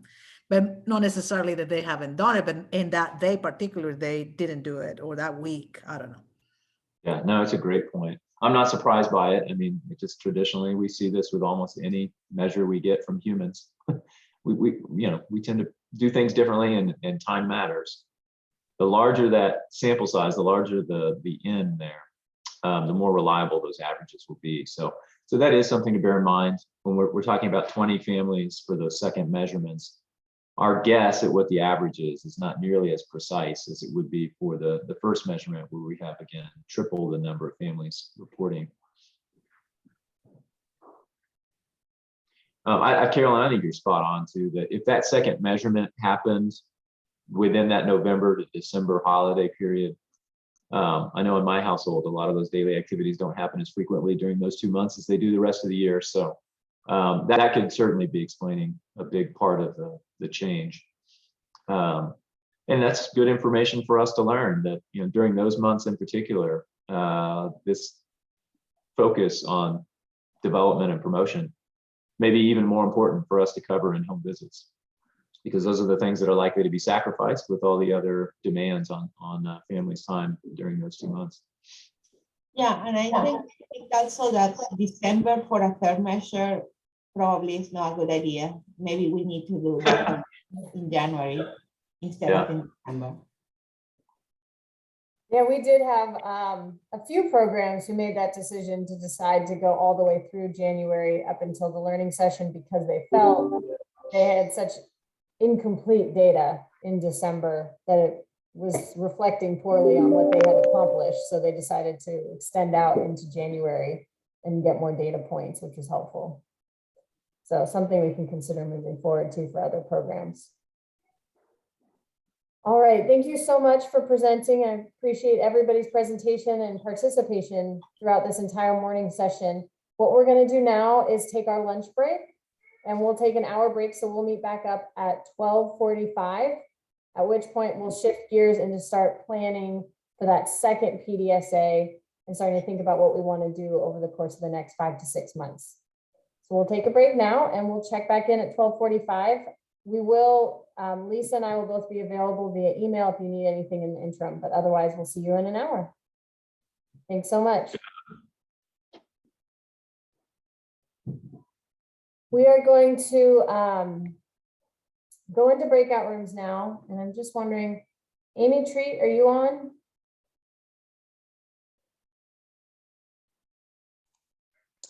I am. Amy, are you handling the breakout rooms for this session, or is? I believe Lisa was gonna be back on the call so that she could do the breakout rooms. Okay. Is she on? It looks like she is not. So are you able to do that, or do you need me to do it?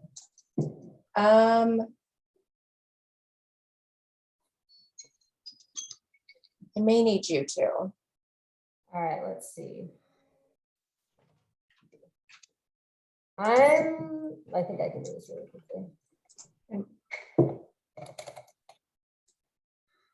I don't think I'm the host, so. All right, 1 second.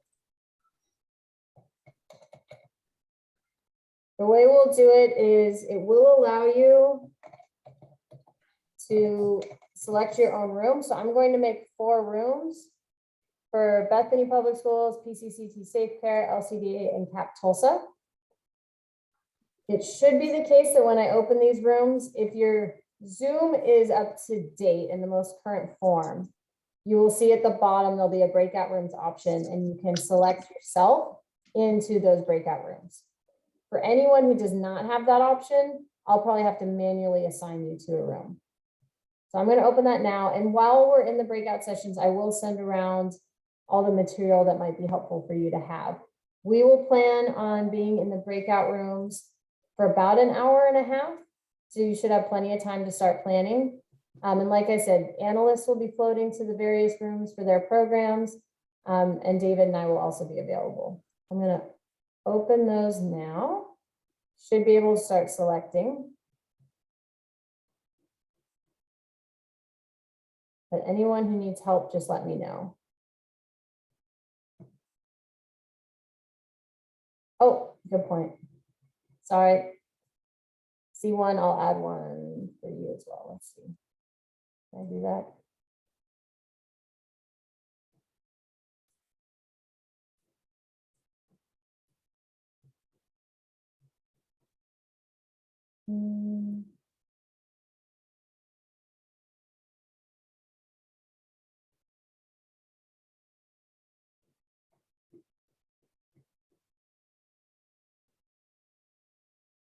Let's see.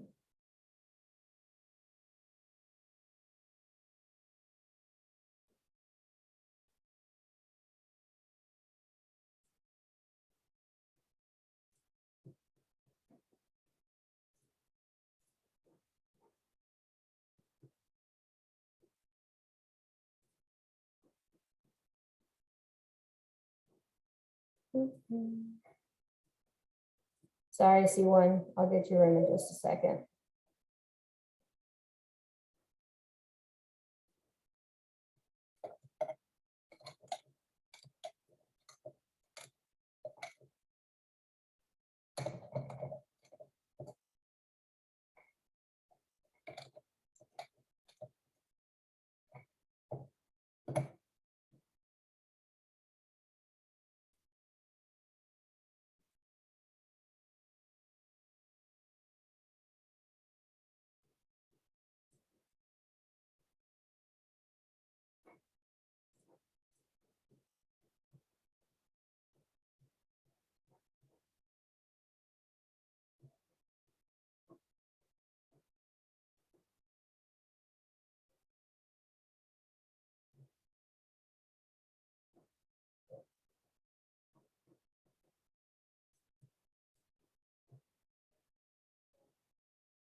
Is there anybody who's not in C1 that still needs to be assigned?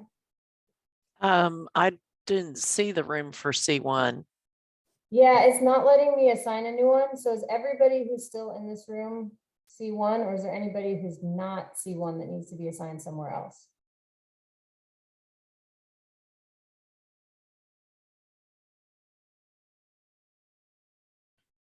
Okay, Stephanie.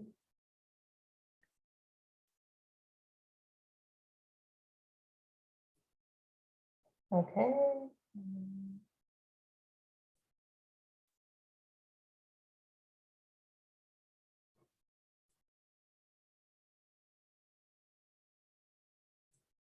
Anybody else? Is everybody else who's here still C1?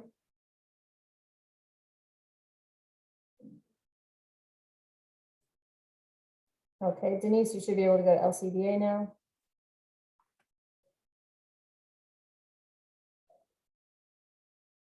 Okay. I also need to go to the LCDA.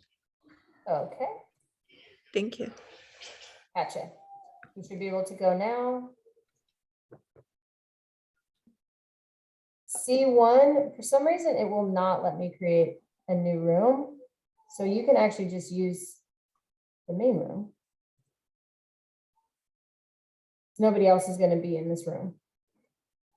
So if you want to use this room and just get started with your plan, you can absolutely do that. And if I can find a way to get you into your separate room, I will, but otherwise you're set just staying here because it's just C1 at this point. That sounds good, Helen. Thank you. And I will start sending all the documents.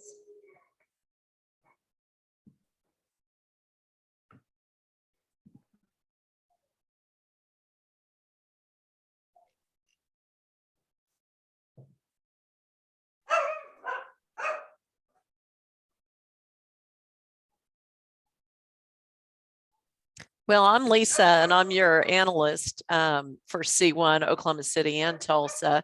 And my dog is going off because evidently some young parent is pushing their baby in a stroller and I have to be protected from that.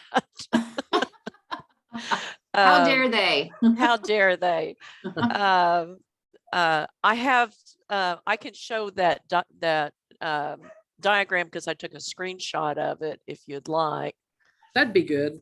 Thank you.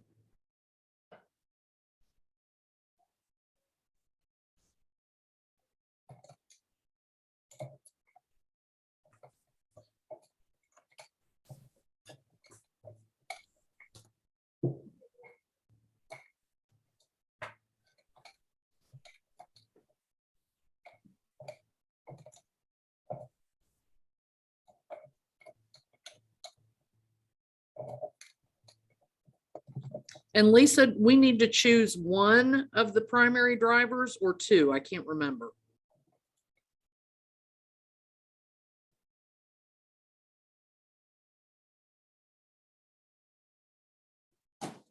I think it's just one, Kathy.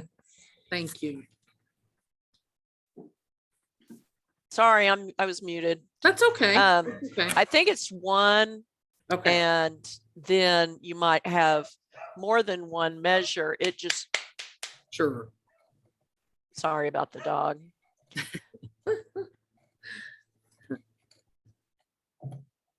You can all read my lips of what I said to the dog. It just depends. For example, as Helen was talking about the talking is teaching and big feelings, I could see how that could be used as part of the importance of the role of the parents and not necessarily linked to screening. I don't know if Helen's listening, but she could weigh in on that if she is. Yeah, that's good to know that the change idea isn't necessarily directly tied to that specific secondary driver. Okay. What was the question? I was assigning people to breakout rooms. Yes, I was thinking while you were talking that this utilizing talking is teaching big feelings. I could see how that could be used as part of the importance of the role of the parents and not necessarily tied to screenings. What do you think of that? That's absolutely true. We have a couple of change idea examples that fall into both, or at least into multiple primary drivers and secondary drivers. So it could be the case that depending on how you're using the materials and why you're using the materials, it may fit into one or another primary driver for sure. Okay, thank you for clarifying. And I'm not trying to direct y'all toward anything. So that was just sort of in response to your question about whether you would have more than one driver or more than one change idea example. So how about if y'all talk about what you're gravitating toward in terms of drivers and areas that you would like to address?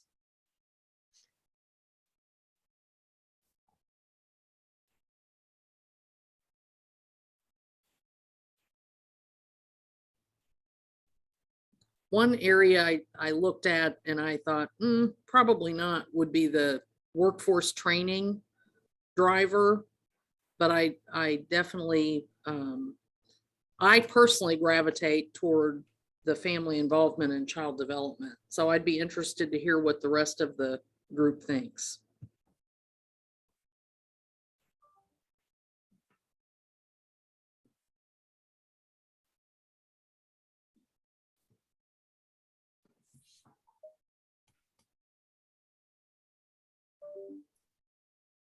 Well, we're a quiet bunch today.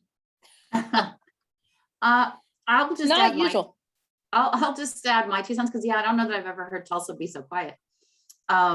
This is Susan. I would say, Kathy, based on what we heard this morning from some of the other groups and what they reported out around parents like, well, I don't need to read because they already had reading at school, or I don't need to do music because they already had music at school. I think that's I could just anecdotally that could be a really needed area to work on, just based on what we heard from the other presenters.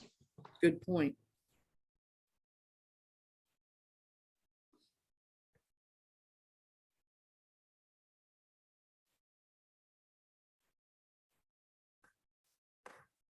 Is anybody on? It's quiet. Yeah, is everybody still eating lunch? I agree with Kathy on the family involvement one. That's my favorite out of the 3 primary drivers for sure.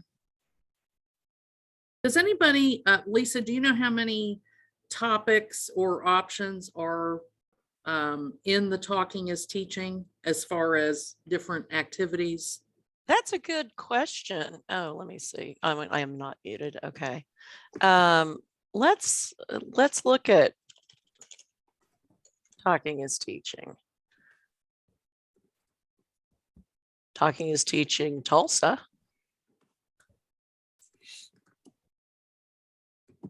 Is that what it is? Well, that's a specific program. Yeah, that's a Tulsa Educare program. Did she say it was with CDC? Yes, I think she did. Yeah, it's under CDC. Thank you. Here's I can share the. That's Teaching Talking Safety. Is it Learn the Signs Act Early, that one? Oh, that's a different one. That's So a different one, yeah. This is Talking is Teaching. It's talkingisteaching.org. And if you go to that. Yep, here you go. And then Thank you. Has resources in the top corner. To be completely frank, I haven't looked at all of these, but they do have some different resources for literacy, math, socio-emotional development. So is this from like 0 to 3? This is Katie. This stuff looks familiar before. Is this like maybe stemming from like pathways or 0 to 3 or something? You might have seen it with Kaiser, Katie. Yeah, I don't think it is, but I'm just looking, like, if you scroll down on the resource, keep going a little bit more, Lisa. So down here, you can filter by age, topic, type, and documents, and they have videos. So there's different content that if you see like a document that maybe you think is really helpful that you want to share with families, you could print it out and share it, that type of thing. Do y'all want to look at documents first, or you want to limit by age or topic? Well, we're definitely limited by age for infants and toddlers up to 2. So maybe that would be a good place to start. What does the rest of you think? I agree. Okay. So you're saying you predominantly are serving families with Up infants to age 2. Under 2, yeah. They graduate when they're 2. Okay.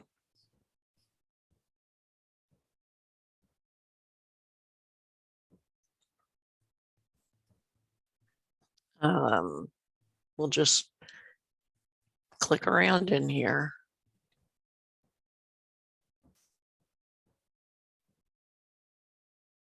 Too small to fail in Born This Way Foundation.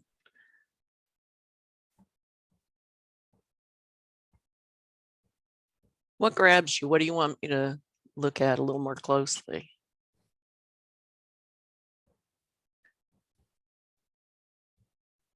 Do you want to watch?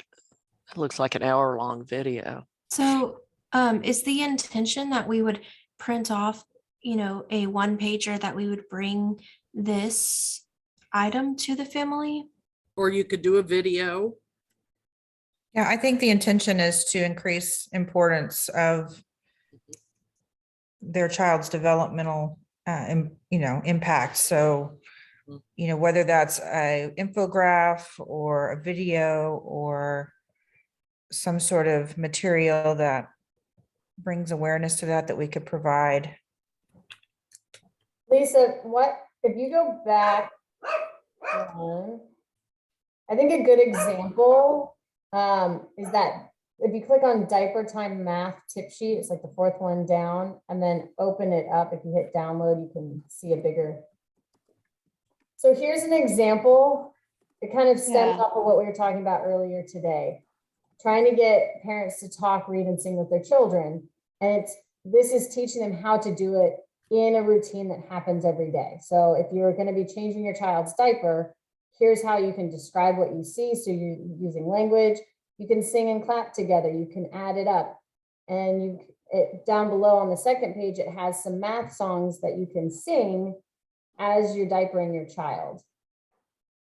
So the whole idea is, here's a routine that you're going to do every day with your child.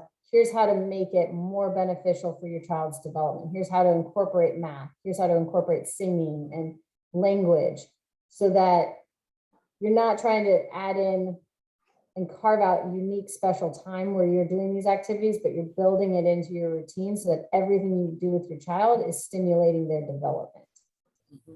So what you could say is, if you want to get parents more involved in their child's development, you want to improve positive parenting practices, you're going to give them this sheet of paper, you're going to talk to them about it, and then see over time, do they report that they're singing more, they're reading more, they're talking to their child more, that type of thing. That would be kind of the idea behind this. And that's just one example. There are many other ways you could do it, but that's just kind of one way that you could build these positive parenting practices into daily routine. Hey, Helen. Yeah. There is a website. We're involved with a geographic pilot through DHS around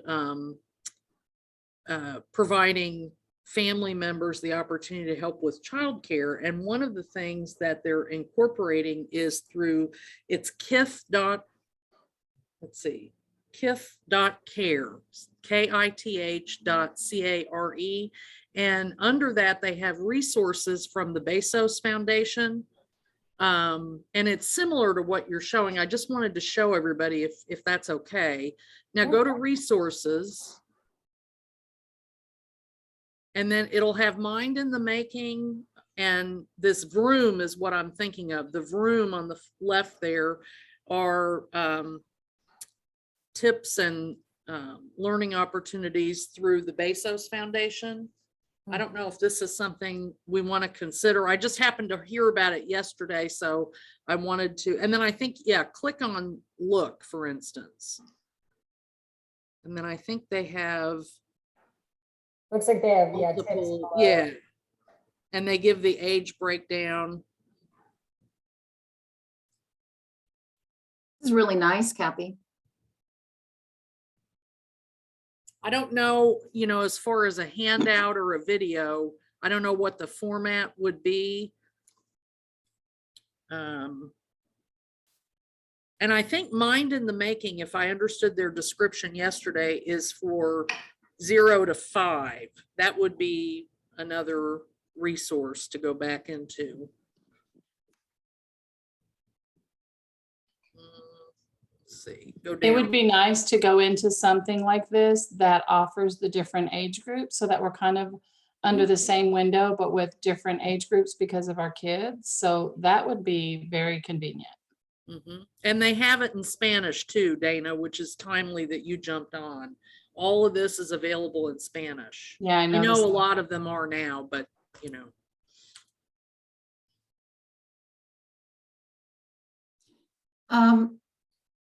Helen or Lisa, how, since I'm kind of new with this, the Learning Collaborative, does each nurse choose like what the mom or parent most wants to focus on? Or is it just across the board, everybody does language development, or across the board, everybody's going to do motor development? And the same activities, or like, I was kind of trying to pick that up on this morning's presentations. Yeah, that's a great question. You can do it either way. The issue is, how do you track what's happening? And so what some programs have done before is they've had options. They've said, here are 5 different domains we want to focus on. So eating meals together, singing, reading, outdoor activities, and they let the families pick and say, which is one area that you really want to focus on for the next bunch of months or this month or something like that. And then they provide materials specific to that topic for that family. I will say it gets more complicated if you do that, because then you have to ask questions about what is being at, what domain that family is focusing on. You have to make sure that the provider is giving the right materials for that topic. So it gets a little bit messier. It's absolutely doable though. I would say if you're going to go that route, I would reduce your options to a few options, not just like go on kithcare.com and come up with some activities. That might be too broad and too undirected for the providers. But if you said, we're going to use, we're going to focus on reading, singing, and outdoor activities, and here are the worksheets. Here's like material for reading. Here's the handout for singing. Here's the handout for outdoor activities. And then they get to pick with the families. That might be a little easier. Most programs just pick what they're doing and they deliver it to all families that it's relevant for. And you don't have to provide this content to every single family. Some programs last time, for example, they just worked with families who had an identified developmental concern, and that those were the families they focused on for their PDSA project. Most programs chose to just have everybody involved. And so every family got the same handout. Every family was encouraged to do the same activities, but it is dependent on what you think is best for your program. I think you can also add a new handout or video or something on the next cycle too, right? And build on that first one. Absolutely. Yep. Every time you can add, you can change what you're doing. So if you wanted to start, this is what David and I were talking about during the C1 training, is we encourage you to start small. Everybody's easing back into this. For a lot of people, it's the first time that some of your nurses will be doing PDSAs. So it would probably be beneficial to start small and to maybe have every family get the same content, have it be maybe 1 or 2 materials that are distributed, something like that. And then as you build and get more comfortable, you can expand out and do more. Thank you. That's very helpful.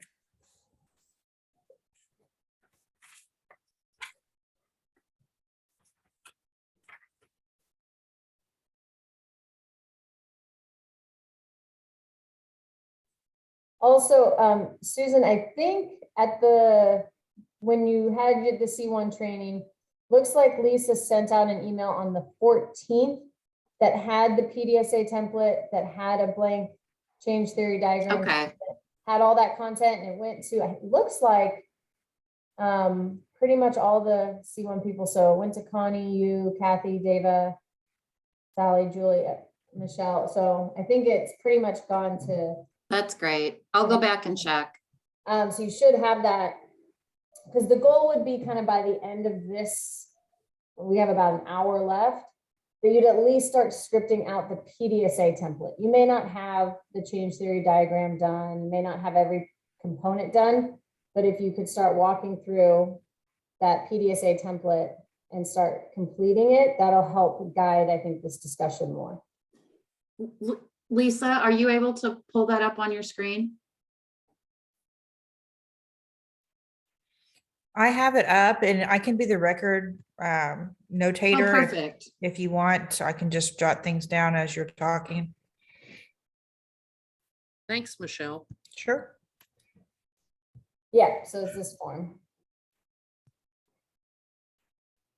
I have a silly question. Is this just Tulsa C1 in the group, or are we with Oklahoma City? It's just Tulsa. Just Tulsa. Oklahoma City Okay. will do their own PDSA. Gotcha. That's what I thought. I just want to make sure.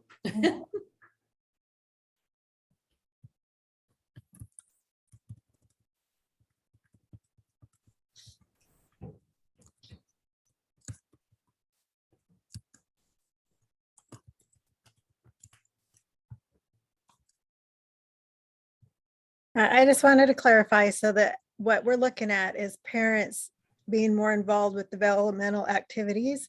So that's what would be monitored, not whether their ASQs improve or that kind of thing. It would just be asking the parents the type of activities that they're doing that promote development, right?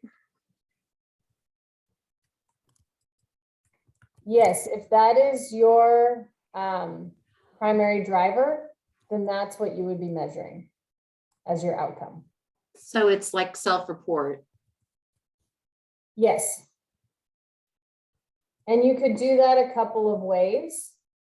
One way is to ask the parents using your own set of questions about how they're doing these things, especially if you identify a few positive parenting practices that you're trying to improve. Another is to use that learning collaborative touch point that I talked about, where it has those 15 questions about developmental promotion. And those questions are supposed to be completed every 3 months by each family. So most likely you would do a kind of a baseline. In February, you try to get all families to answer that questionnaire. And then in 3 months' time, you try to get them all to answer it again. So you'd at least have a couple time points for each family. And you could see on average, did they improve from beginning to end? That's one way to do it. What do you guys as home visitors think of that frequency, like a February, May check in on the learning collaborative touch point questions? There's 15 of them, I think she said. Yes, 15. And those are questions that we would like you to ask anyway. But because you'll be asking anyway, it's not adding workload to the providers in terms of additional questions they have to ask for your specific PDSA. Now, how often are those 15 questions? Aren't those every 3 months or? Yeah, that's what I'm saying is it'd be every 3 months. So they wouldn't have a lot of time points for that one, but it could be their outcome if they wanted to keep it, if they wanted to reduce burden on this first try back.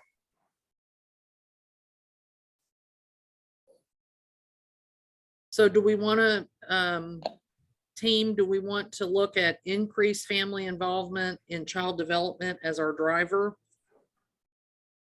Yes. Yes. Yes. I think we have a consensus. Is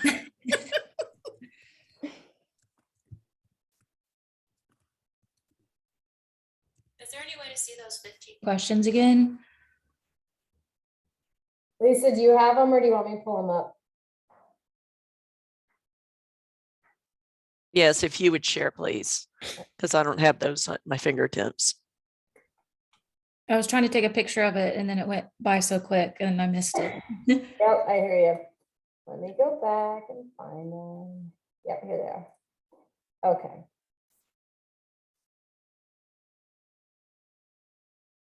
Okay, so these are the 15 items. The parent asked, so you ask the parent, how many days during the week do you engage in each behavior? Reading and telling stories, singing or dancing, setting a routine, showing affection, play age-appropriate games with your child, provide age-appropriate toys, point out new things, praise or encourage, describe your child's emotions, encourage your child to drink from his or her cup, use a spoon, encourage your child to help with simple chores, do art projects, go to the park or on a walk, set rules and limits, arrange play dates. And so you'd ask this probably once in February, and then 3 months later, you'd ask this of each family again. So you could see as they're being exposed to the content that you're providing them, do their scores go up on average? And this is the one where I showed earlier for PAT and for Safe Care, their scores did start to go up over time. So for us, that would just be toddlers, correct?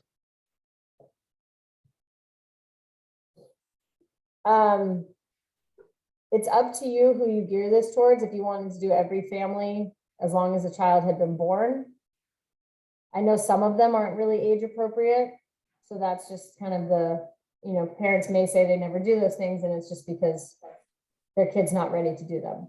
You could also decide we're only going to ask these questions of parents who have children, you know, 1 and older or 2 and older. That's your choice. Do we have to ask all 15 questions, or could we, for the sake of our program, take out specific ones that wouldn't? Because as far as like a lot of these, I think we could turn towards, I mean, any of our children. So, yep, I understand that completely. For the learning collaborative touch point, we're going to ask that you ask all the families, no matter what the age is of their child. But for your PDSA, if you wanted to only look at the data for parents who have children of a certain age, we could just select out that data and say, we're only going to look at the responses for parents who have kids 1 and older. But it's not really going to reduce your workload in the sense that we're still going to ask that you ask every parent regardless of the child's age. So you're going to be collecting the data no matter what is essentially what's going to happen. And It Helen, would kind of oh, skew go the ahead. data a little bit though, because if you have a 1-month-old, they're not going to be doing outings, play dates, maybe just, I don't know, quite a few of them. And we You're do it over the absolutely course right. of the year by a year, just because the development of the child has changed, so will the answers. You're absolutely right. And one of the things we do is, one, we look at it by program model. So we might see that there are differences for your program because the age of the children is a little bit different. What I'd also like to do is when we collect all the data across the 3 action periods, so we already have 6 months worth of data, we're now going to get another 6 months and then we'll do one more time. At the end, I'd like to look at these responses by age because we'll have enough data by then to do some age comparisons. And then we can see if the patterns look different for kids 0 to 1, 1 to 2, and so on. And then we can kind of look at that. Right now, we just don't have enough data to really look at it by age. And would something else to consider if we, as far as activities to promote this developmental promotion, if you had like a group of, I'm just making this up, but you would separate it out in, you know, 0 to 1 and then 1 to 2, where a lot of these might fall into older age groups, but the infants would be receiving 0 to 1 would be receiving a certain activity, along with asking these questions every time and measuring it every 3 months. I don't know. Maybe that's too much.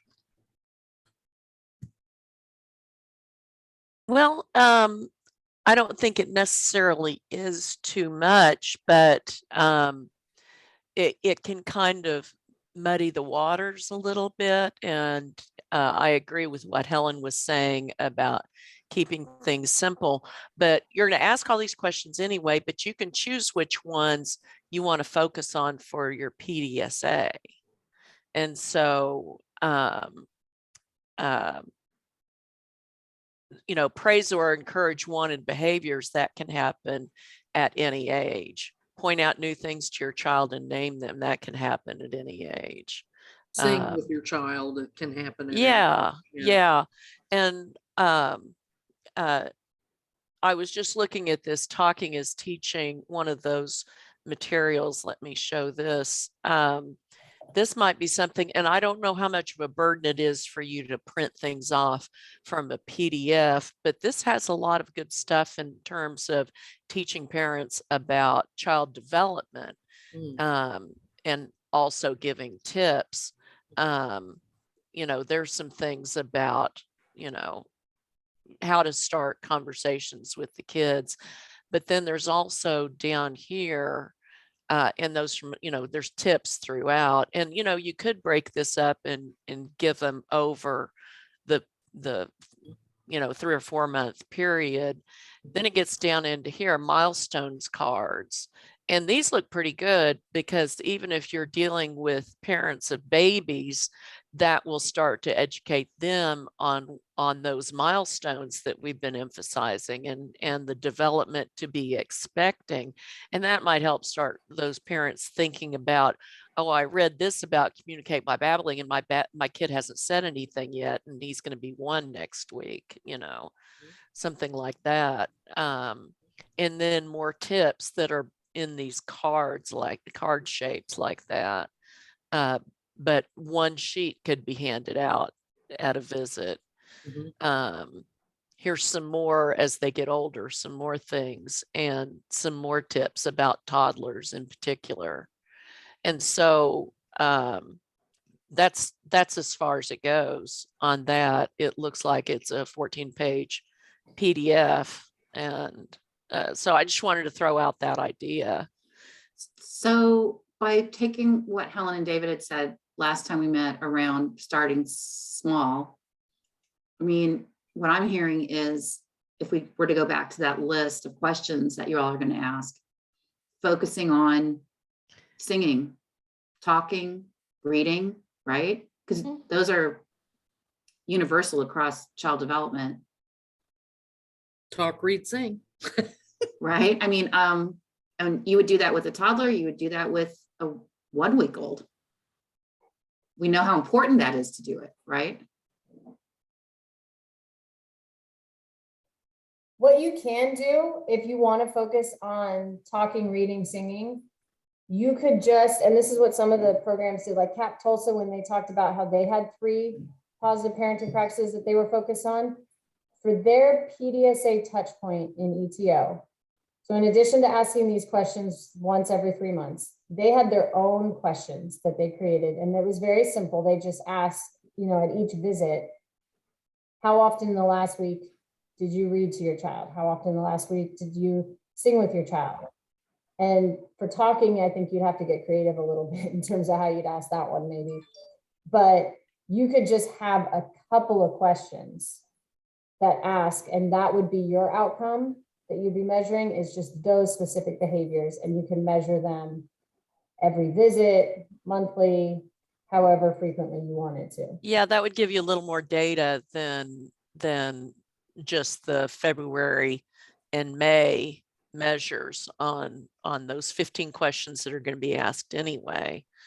And I think my question to your team would be, you know, and you know, this is a safe zone. Please feel free to speak up. Does that seem overly burdensome to you as a home visitor to provide the information and then to ask the question, like, how many times did you do this last week?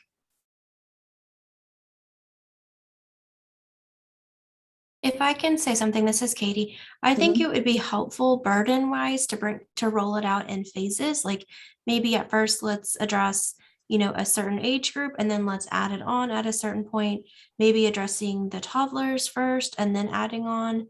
I just think that would be less overwhelming than hitting the whole caseload at the same time, perhaps. Yeah, you can choose to focus on certain ages, can't they, Ellen? It would limit the number of families that you'd be getting data from, but that's okay. Yes, you can limit it in any way you want.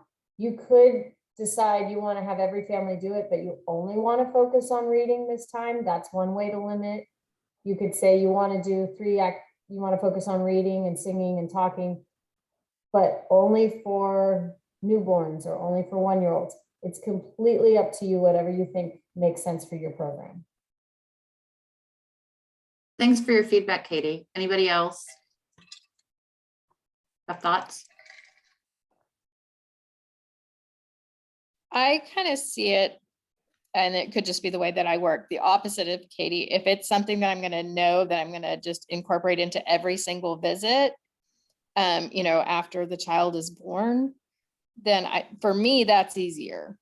Like just to make it part of the regular routine for this, next couple of months. I know that I'm going to go in and we're going to, you just tell your clients, we're going to, do this new study. This is kind of the questions that we're going to ask. This is what we're looking at. I don't know. It's just, and I'm completely new to this, so I don't know. That was just my thought. So what about doing what, I'm sorry, Katie, go ahead.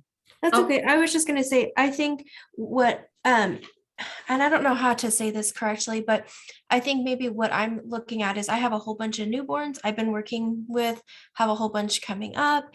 And so it's just like, there's so much that's going on with the mom, and data forms and charting already with weekly visits in those first 8 weeks, that I feel like maybe considering starting this at like 2 months or 3 months might release some of that burden and still maybe yield results in a larger data, group perhaps. I'm just seeing there's so much already, at least I feel. I mean, I have nearly a full caseload, but I feel like there's so much already. I don't want to, even if it was something that was built into routine, I feel like there's already so much that's being addressed in those first 8 weeks. To add something on like this, even though we may bring it up in a conversation, but to add it into documentation and to add it into touch points and, intervention, that's, to me, that's just an extra thing on my personal plate. Yeah, no, I appreciate that, Katie. And I appreciate, both from Katie's point of view and Christina's. And again, I'll throw this back out to the nurses, but in those first 8 weeks, mom probably isn't doing a lot of reading to baby anyway. So, so maybe to start to encourage that and to start to evaluate that, maybe would be a more developmentally appropriate age. And I mean, I don't know, Kathy or Michelle or Dava, what your thoughts are.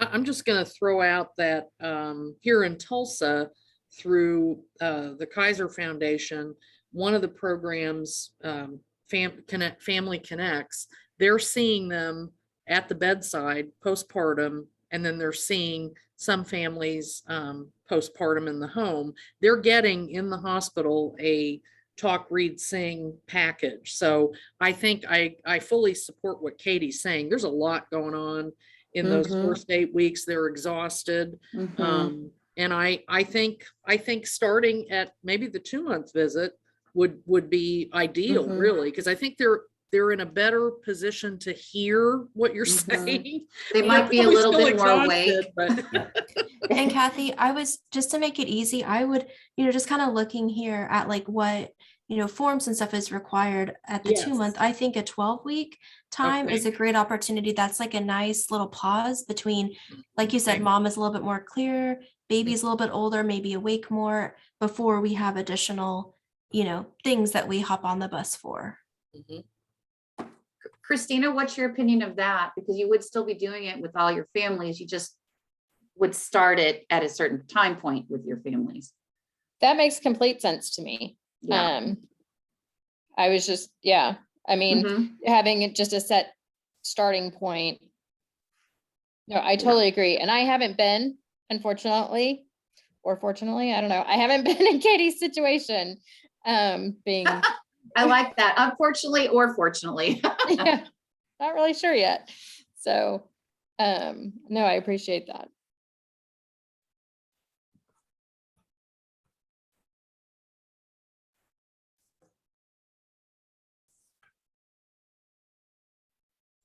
So do you have a particular, when you're talking about the singing, talking, reading,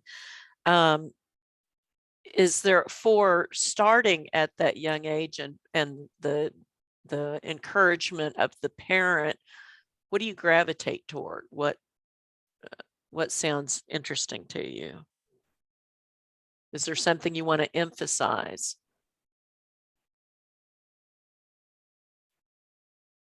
I really liked the diaper one that was shown at first because I feel like I've used these materials in the past, before even I've seen the Sesame Street material there for toddlers, and it kind of felt redundant because it's like, oh, talk, read, sing, talk, read, sing. And so the diapering one is the first time I've really seen something that I feel like we could have a good conversation with. And families, they're like, okay, I know I need to talk, read, sing, but how do I do that?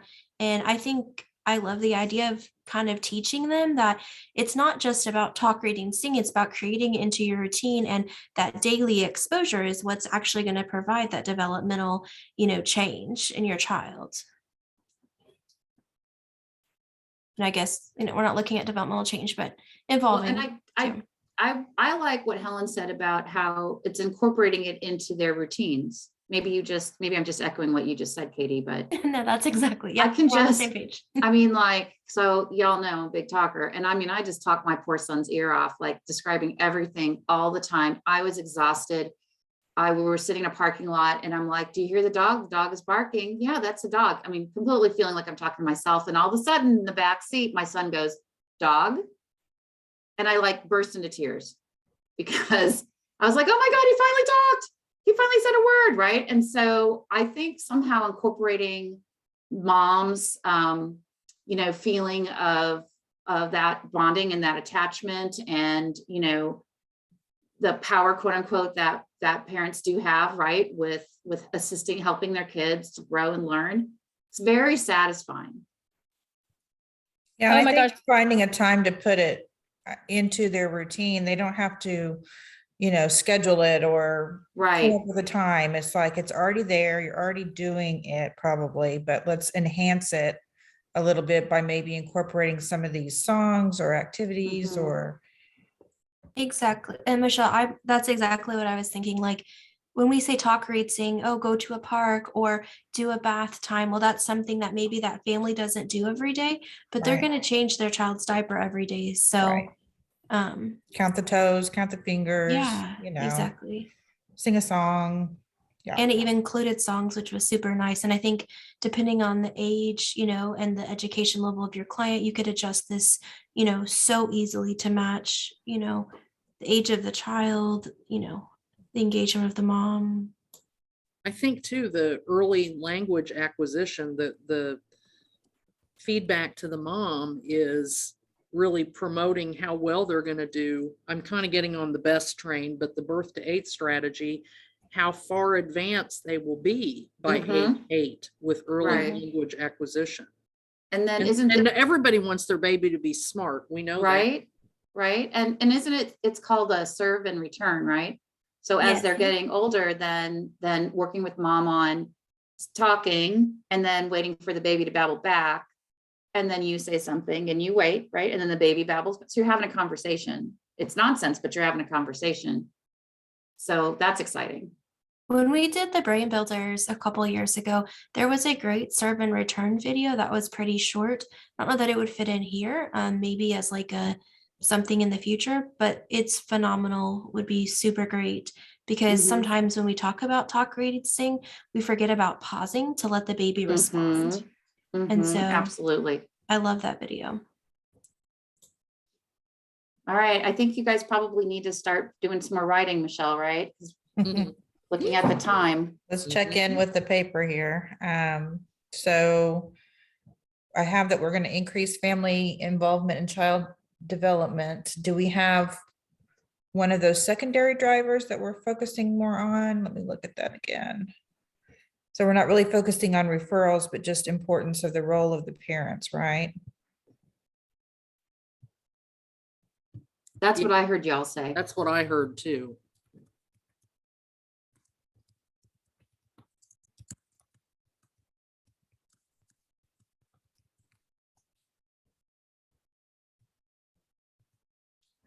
And then out of that group, we have increased parent insight into importance of child's social and emotional development.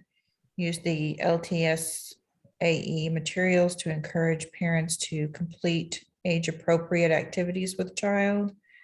You could modify that bottom one, and instead of using the LTSAE, because that's the Learn the Signs Act early, you could switch it and put use talking, like talking is teaching materials. Yeah, or the diaper one. Yeah, so like I said, these are just example change ideas. You can kind of put the wording to fit exactly what you're doing.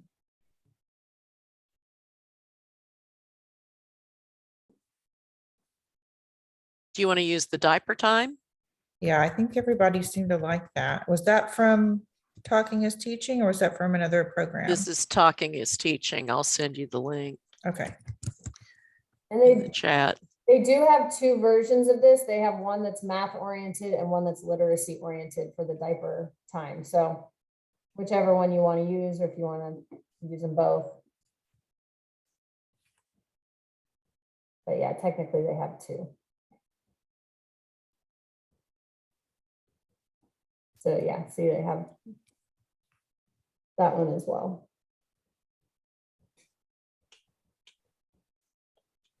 Oops, I sent that to everybody.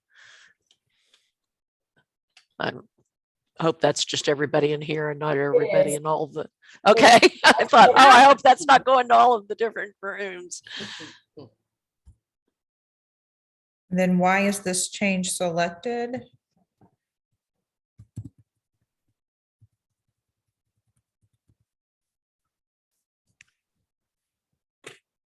This looks pretty similar to the other one. It's just an emphasis on talking. But we wanted to make it part of the routine, right? Like the daily routine. Mm-hmm. Yeah. Yeah, and I think that's what's good about these from what you're saying. To encourage it as part of daily routine. That's why we chose it. Yeah, why the change was chosen. I think that's a good way to say it. Or promote early language acquisition. I don't know. I mean, I just put to make the parent involvement as part of the daily routine. Mm-hmm. We can tweak that if we want to. And then the next box is smart aim.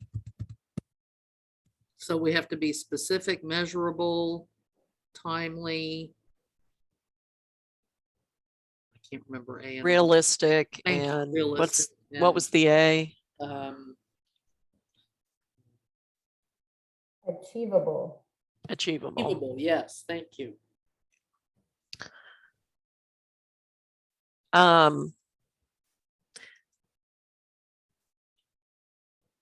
You could choose 1, 2, 3 of these. It would be up to you. The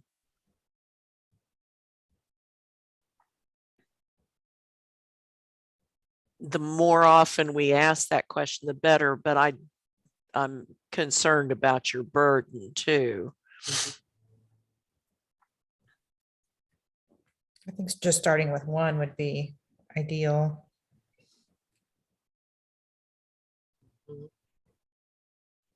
And then we would start this. When would this start?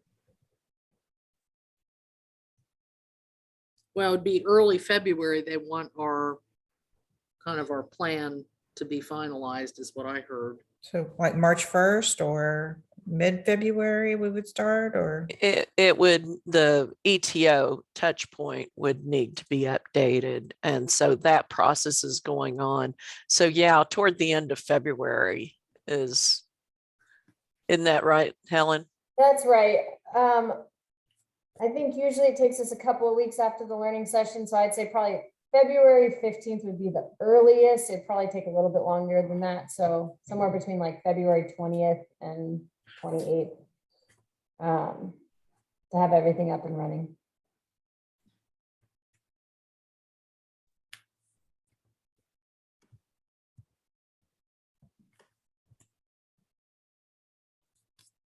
Yeah, February 28th is a Monday. We could start it on a Monday if you like.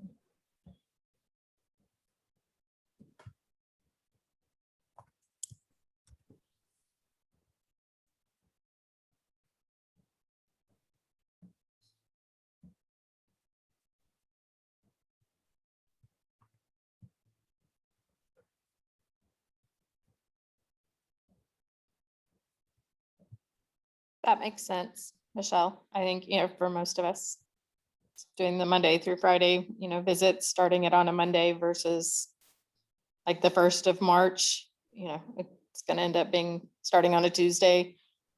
Which, and we're thinking we're going to go with one of these activities. How about hearing from some folks that haven't chimed in yet? Which one do you think would be opportunistic to start with out of this list?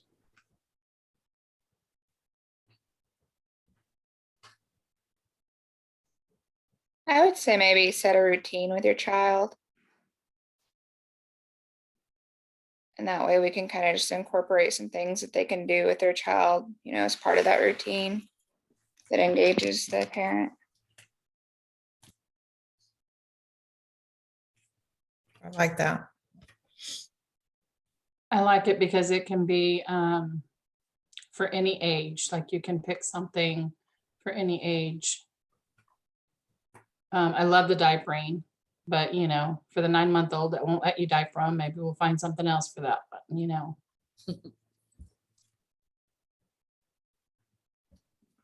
have a question. Are we just picking one from this list? It's up to you. You could ask 2 or 3 and we could look at them individually. We could combine them into one. So like you could pick another one of these, like point out new things to your child and name them. And praise or encourage wanted behaviors if you wanted. But again, I want to be aware of your burden and easing back into the process. And so that's really a decision for all of you. But I'm a statistician by trade. You never want, and a quantitative psychologist, you never want me telling you what I want because I want all the data. But did I hear that there will be something like an ETO where we have to ask this whole entire thing periodically, right? It'll be every 3 months.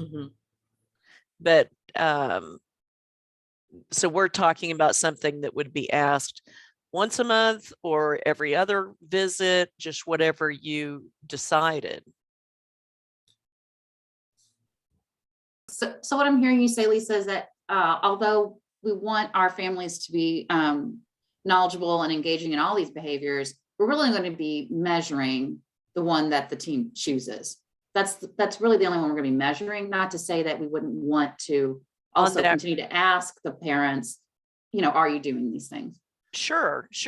Yeah, that's right. You'll continue to do all of the training that you're doing and encouragement and connection with your families.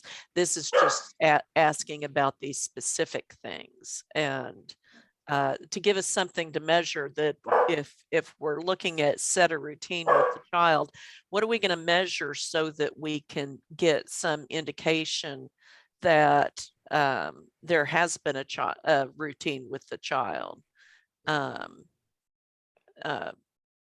We can ask that, how many days a week did you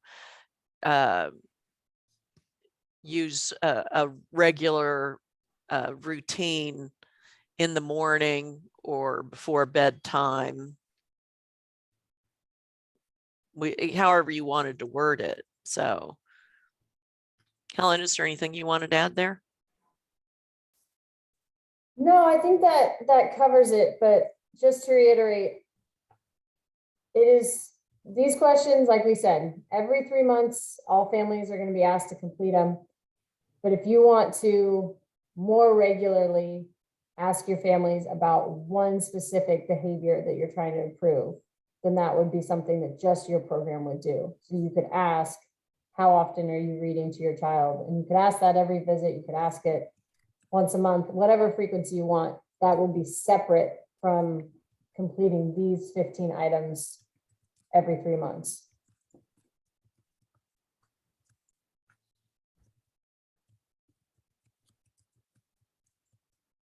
Personally, I'd rather not have to ask any more often than necessary. I feel the same way as you do, Leslie. I'd rather just, if we have to do the 15 questions, and we just stick to those and use the diapering handouts to enhance or to teach, or I don't know, maybe I'm looking at it wrong. No, you absolutely could do that, because one of the ideas behind that diapering is that it does really get at a number of these positive behaviors. So you may see that reading and telling stories goes up, singing or dancing goes up, routine. It could potentially impact more than just one of those questions. The other thing is, we can take what you get every 3 months for all the families, and we can look at the responses by question to see if, as you do that diapering activity and you give that sheet to your family, whether some of these items increase in frequency, whereas some of them may not. And that could help you be able to tell, are the handouts kind of changing some areas of positive parenting, but maybe they're not addressing everything. And that's fine. So the simple answer is yes, you can keep it to just, we're going to ask this and we're going to pull this outcome because we're already collecting it anyway. Now, Helen, wouldn't that mean they wouldn't be getting a weekly dashboard except for just the Learning Collaborative one, the common measures? They would still get a weekly dashboard, and here's why. One, they're still going to have some questions that they're going to need to answer for their PDSA. For example, we're going to have to add a couple of questions to that PDSA touch point, asking, did the family receive the handout?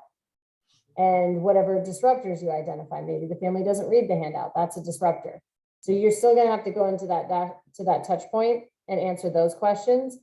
And even though each individual family is only completing this maybe twice, we can still, for that dashboard, include a before and after and start tracking what was the score initially and what are we trying to get that score to by the end, if you're trying to look for like a 5 or 10% increase. So they'll still get a weekly dashboard, and it'll still track what's happening.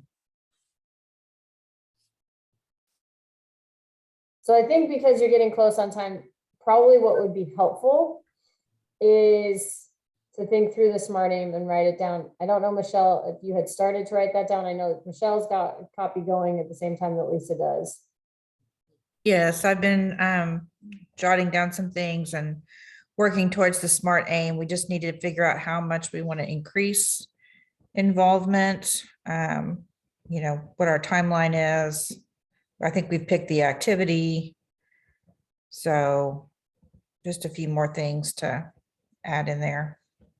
In terms of how much to increase, as we saw from some of the other presentations, most programs picked anywhere from a 10% to 20% increase. And I think, especially if you're kind of trying to go for a small win to start, maybe a 10% increase makes sense. So to try to get those scores up, like 10% on average by, when would it be? June 30th. Okay.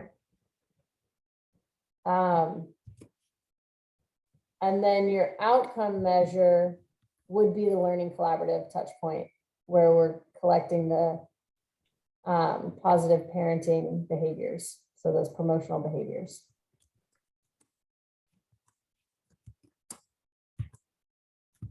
And it sounds like for your process, the process is using that diapering handout. So the idea being, sounds like what you're thinking of doing is printing out that diapering is math or whatever handout. Or And, the diapering is whatever the literacy, yeah. and giving it to each family. And then probably having some discussion with the family around the handout. And so you'd want to track how many families received that handout. So really, Real quickly, Lisa, was that available in Spanish? I didn't remember going through that. I didn't see it, but I'm sure we can get it. if you, Oh, here it is on Espanol. yeah, so if you go, this website just There you go. translates completely. Yeah. Okay. Yeah,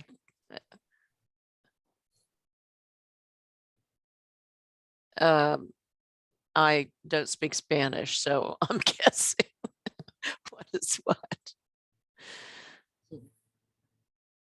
So yeah, up here. Now, That's the literacy one. let me check those because it didn't look like it had every resource in Spanish. Let's see.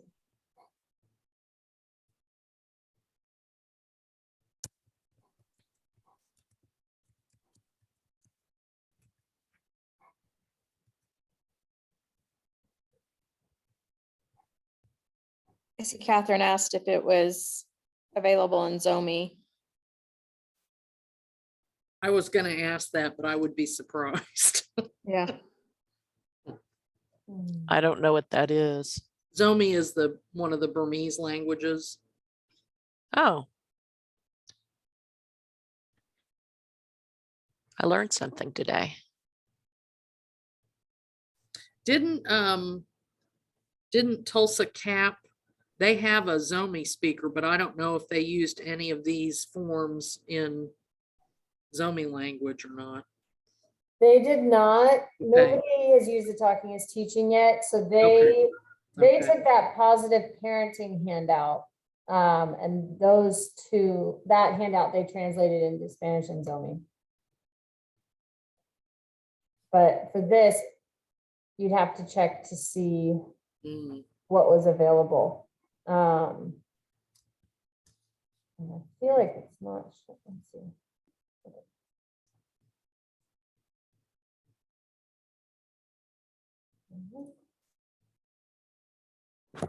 So the process measure would be, has the family been given the handout? The process, yeah. So what disruptors can you imagine? That they did not read the handout? Yeah, so we can word that to them in a positive way. You know, did you read the handout? And we would see what percentage of them did and did not. If the handout's not available in their language, that would be a disruptor. I will say it looks like from the Talking is Teaching website that they have some of the content translated in Spanish. I'm not seeing the diapering one in Spanish, so it may be something that we'd have to get translated. And some programs have differed in how they do this, like Cap Tulsa, they had their own team translate. We do have some team members on our side who are able to translate, so we could help with that if you needed a translation for those materials, but it looks like that one is not in Spanish as far as I can find.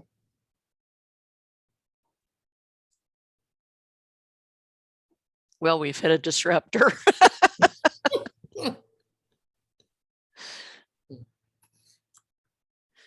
That shouldn't be hard to get it somehow. We might even be able to contact them and say, hey. I can't believe they don't have it in Spanish. Would parent literacy level also be a disruptor? Absolutely. Would we be able to measure it?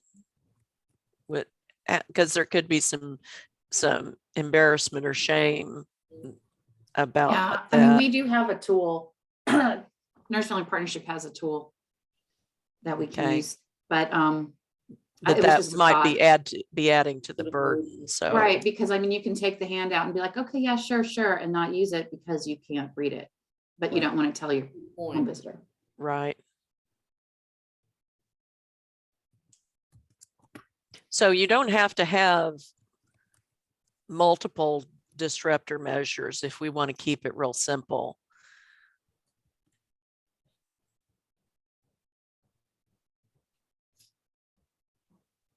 Sorry, Lisa, I guess I'm the queen of disruptors because I can think of a million things that that could go wrong. No, So see, you live in the real world. I I'll just be live quiet. over here in my world of data.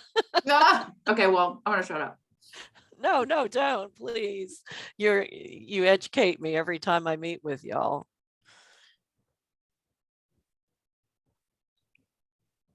It needs to be realistic. Remember, that's the R in Spartame.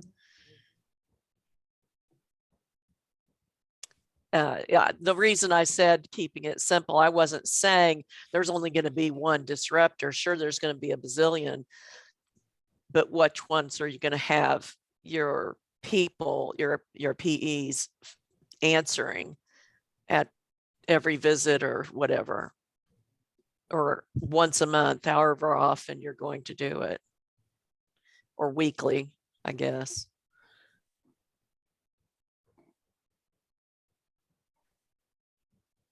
So what are your predictions?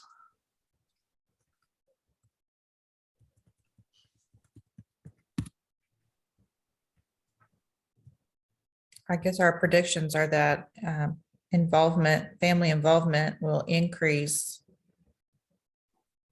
with the child development. Mm-hmm. Awareness of, or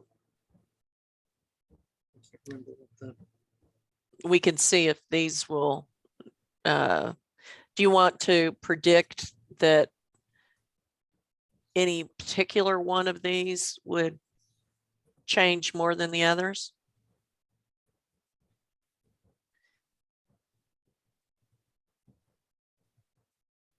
You wanted to focus on setting a routine.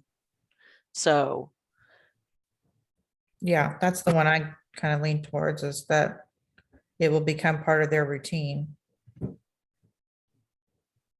okay, Are we so saying- that would make sense that this is the one that it would be asked, basically twice, these questions, but then we could pull out for the PDSA and say, was there, we expected that this one would go up because that's the one you're emphasizing.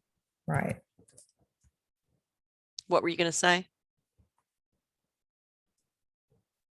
I'm just curious how we're tying in the set a routine with the diaper changing song. Like, what am I looking for? Does that make sense? I was just gonna say that I would also anticipate that singing with your child would also go up, because if that's what we're asking them or suggesting that they do, right? Right. Sure. And I So think that's why I didn't understand where the set a routine, how that ties into, like, how are we measuring? I think, in my opinion, after listening to y'all talk, is that the routine would be you routinely engage with your child by singing or talking or reading, or,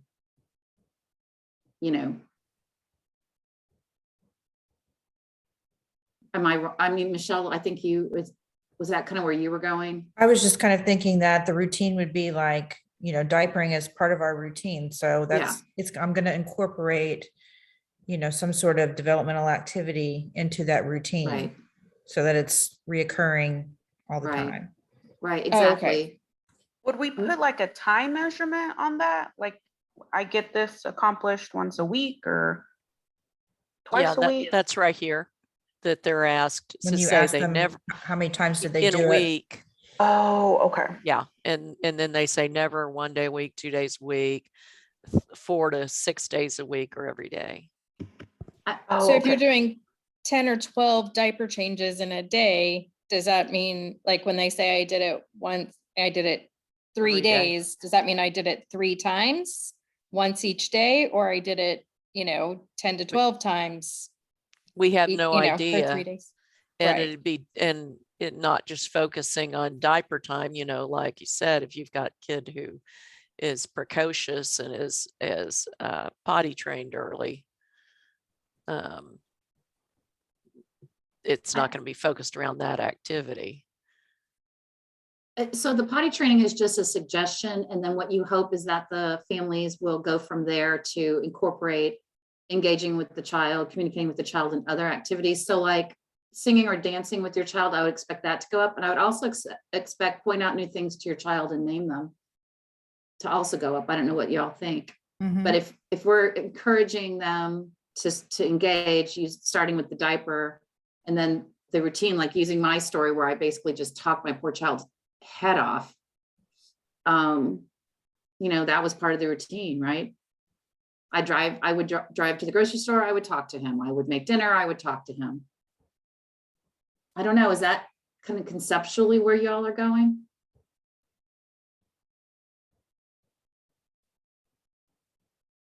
That's what I was thinking, but I'll let the others speak up. as Yeah, well. I think that's where I was on the same wavelength with you, Michelle.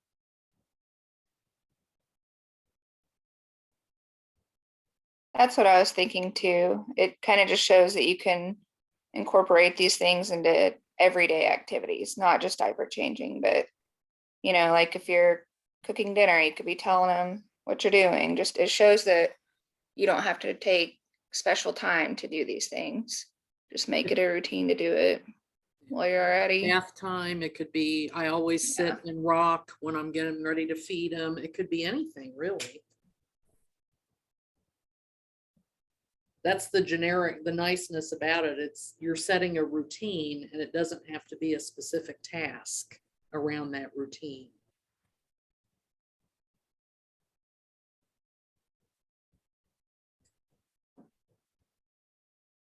There's a question in chat. Yeah, the question in the chat, how would it be measured? That is, what exactly would be asking our CT for measuring? Well, It's this the frequency, right? Right. And this is for the outcome measure is what you're talking about. And it wouldn't have to be weekly, that you can, oh, I keep sending before finishing. I do that too. So we can see for the outcome, is there an increase of X percent, like 10%, for one or more of these between the first measurement and the measurement 3 months later. And then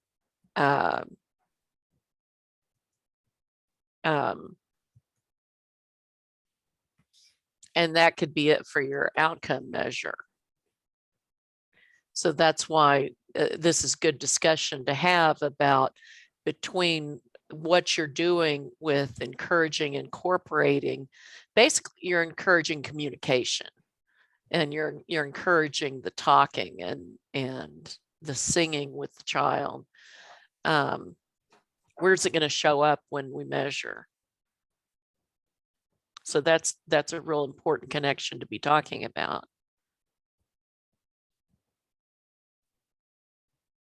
Breakout rooms are going to end in about 3 minutes. So everyone will be rejoining this room.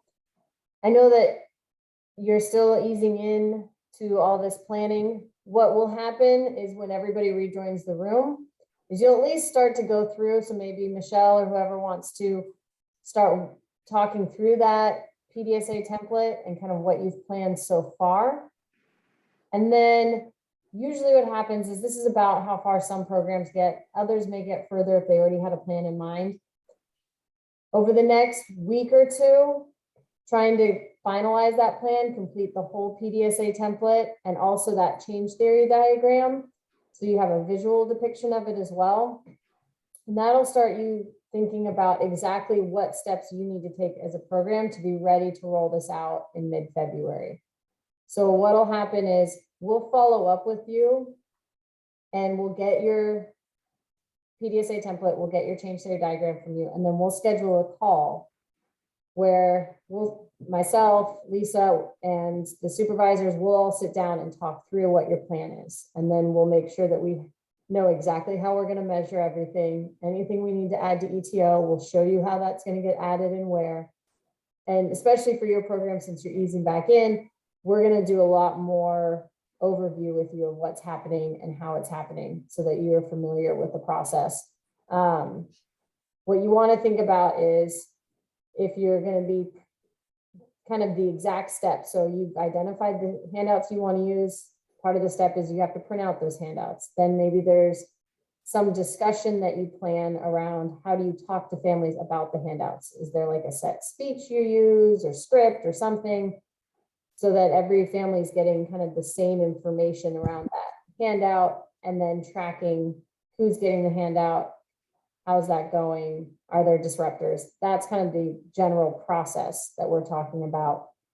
So we'll go through that in stages with you, but kind of the next step is to finalize that point. Hey, And Helen, this is Kathy. We do have a staff meeting on, with the whole team on the 7th, and that's when we will go ahead and get everything done that you talked about. that's perfect. That's perfect. So once you finish that, you just send it to us. We'll start working with you, make sure everything gets into ETO, and then we'll be all set. All right, I'm going to close the breakout rooms. They've been given 60 seconds. This is my first time actually managing the breakout rooms by myself. Normally other Lisa does this for me. Thank you, everybody. C1 Tulsa. I enjoyed our conversation and I look forward to working with you more. Thanks, Lisa. Thank you, Lisa. And good Thank job, you. Helen, negotiating the breakout rooms. I only realized as we were talking that nobody else was set to do that. So, Well, Liz just as on the long fly. as just as long as you get everyone back, right? Yeah, You can right? tell how much we rely on Lisa. She's just terrific. The other Lisa. Yes, she just started graduate school, so she is reducing her hours, which is why she wasn't available for the full session today. Okay, we're getting people back.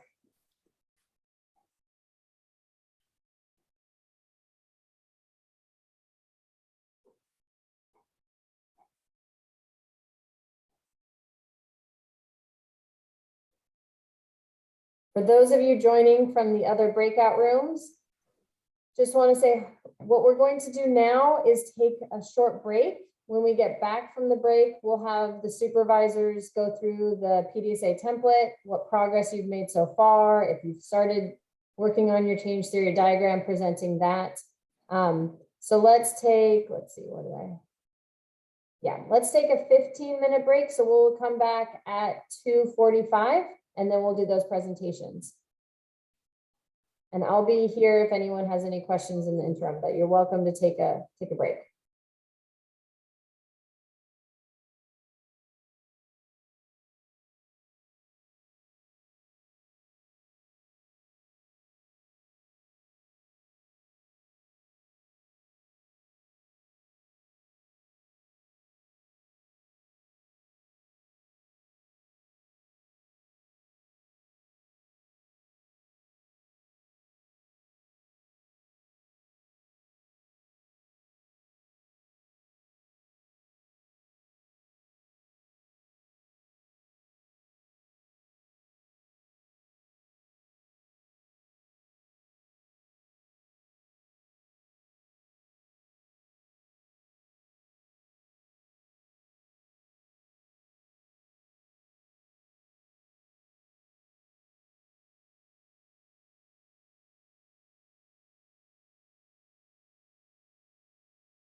Welcome back. It is 2:45, so hopefully most people are back at their computers. It's hard for me to tell since most of the faces are blacked out, but I'm going to assume you're back.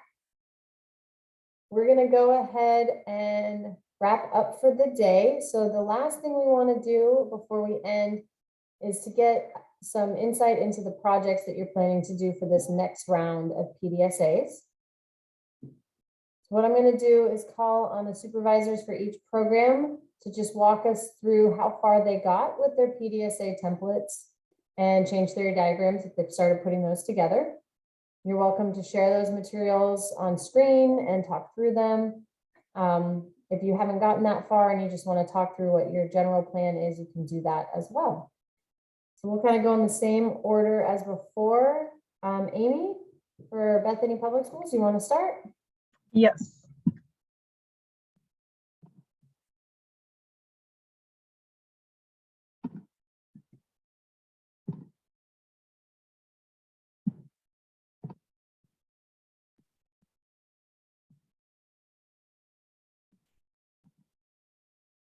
Okay, to the top here.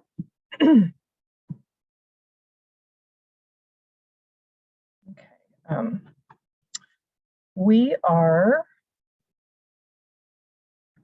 We keeping our same primary driver, increasing family involvement in child development. This time, though, we want to encourage parents to increase the number of days that they are reading or telling stories to their child and singing songs to their child each week. We kind of continued where we left off, and this was an area that definitely had room for improvement for the number of days each week that parents could be doing these activities. Our SMART aim at this point is by July of 2022, by providing a variety of materials, we will increase the average number of days each week that parents are reading to their child and singing songs with their child by 10% across all families, as measured by the monthly reports on the Developmental Promotion Questionnaire in ETO. Our weekly outcome measure will be the number of times each week that parents are reading to their child and singing with their child. Process measure will once again be the number of families that are receiving the materials. Some of our disruptor measures are if the parents do not read or use the provided materials. Possibly parents do not have the appropriate materials to read to their child. For example, they don't have books. Parents are not interested in reading to their child or singing with their child. Like what Jem mentioned earlier, that they've been in school all day, they've already done this stuff. Predictions, we predict that by providing parents with a variety of materials that encourage reading and singing to their children, the number of times each week that parents read and sing to their children will increase. Because these activities are designed to promote child development, the development of the child will improve. So we're going to continue giving the positive parenting practices to any of our new families. So we already have laminated copies of those. We will once again be printing copies of the Learning Collaborative.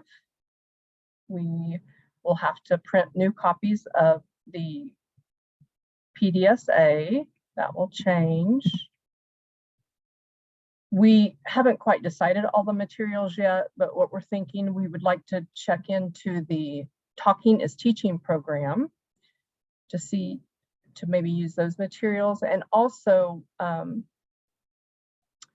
materials like you mentioned, Helen, that was sent home to encourage parents to read to their children at home so that they can see the results of that. And Jem had found a template that I think is similar. Also some materials like reward, like every time you read a book to your child, you color an apple, and then maybe trying to come up with some rewards. So if they fill that chart up, Jem mentioned maybe, letting them choose the parent-child activity, or, we haven't quite decided what our rewards will be. But and then for families that the disruptor is that they don't have books, making sure that we provide books for them. I know the Parents as Teachers curriculum has all the nursery rhymes, and you can laminate copies of those. So giving them those. Our plan, all 2 of us will do this. The clients and their children is who we are targeting. We will provide materials to families to encourage them to engage in the suggested activities in order to promote the development of each child. Once again, this will take place in the client's home during home visits. So far, our do is we'll have each family fill out the Child Development Learning Collaborative Survey. Once again, this will be done 3 times, at the beginning, the middle, and the end. We will provide our new families, spell that, with a laminated copy of the Positive Parenting Practices handout. We will have each family fill out the PDSA. We will determine the baseline for the number of days that parents are reading and singing to their children. And like our Smart Aim said, we want to increase that by 10%. And then, of course, we're going to encourage the families to use the materials that we provide. And our change theory diagram.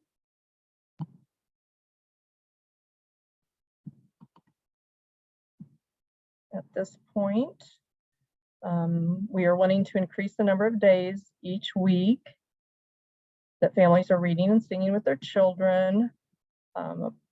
If parents are not available for the home visit, that will be a disruptor. We're going to survey the parents. We're going to provide the materials. A disruptor is if they don't read or use the materials. We will monitor the number of times that families are reading and singing to their children each week. Well, I've got the same. Oh, okay. This one is if they do not do the suggested activities. And then ultimately, we are wanting to increase family involvement in child development. That's what we have so far. That's fantastic. Thank you, Amy. I love the idea of incorporating talking is teaching during the breakout rooms. C1 was really spending a lot of time talking about that, and I hadn't really looked through that website, and I started to. And actually, if you stop sharing, I can pull up just really quickly so that people can see. They have a resource directory.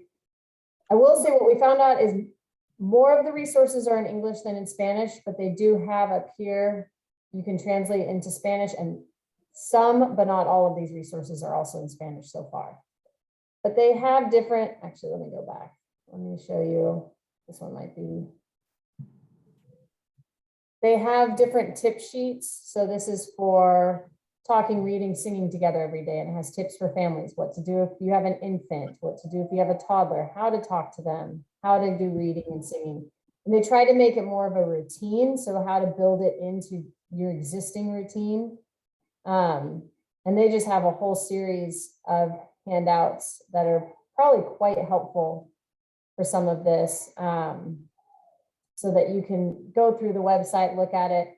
They also have videos and ways to encourage parents to get involved. So for what it's worth, it does look like they have a lot of really helpful and useful information that you can start pulling from their website as well. It's all readily available. You just print it out and can use it. So in addition to the CDC Learn the Signs that we've been focusing on, I think there's some really great content here. Yes, yes, it looks like it. So yeah, we will definitely be pulling from that. Fantastic. Well, that sounds great. How about we hear next from PCCT Safe Care? Sarah? Yeah, all right. Let me share what we've got so far. Yes, okay. So we're going to keep the same primary driver, but we're going to tweak it just a little bit. And I will even say now, Rachel was so helpful and had so many great ideas to help us. So I'm excited to be working with her. So we're probably going to keep around the same SMART aim, but we'll see.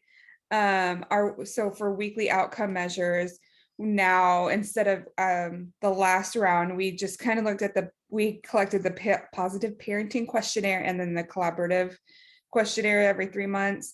Now we're going to add at baseline, did the family receive the positive parenting practices? We're calling it the PPP. We're going to check it on that monthly. Did the parent educator or provider or parent have that form? That will also be checked in monthly. And did the parent educator identify and model the activity and the behavior?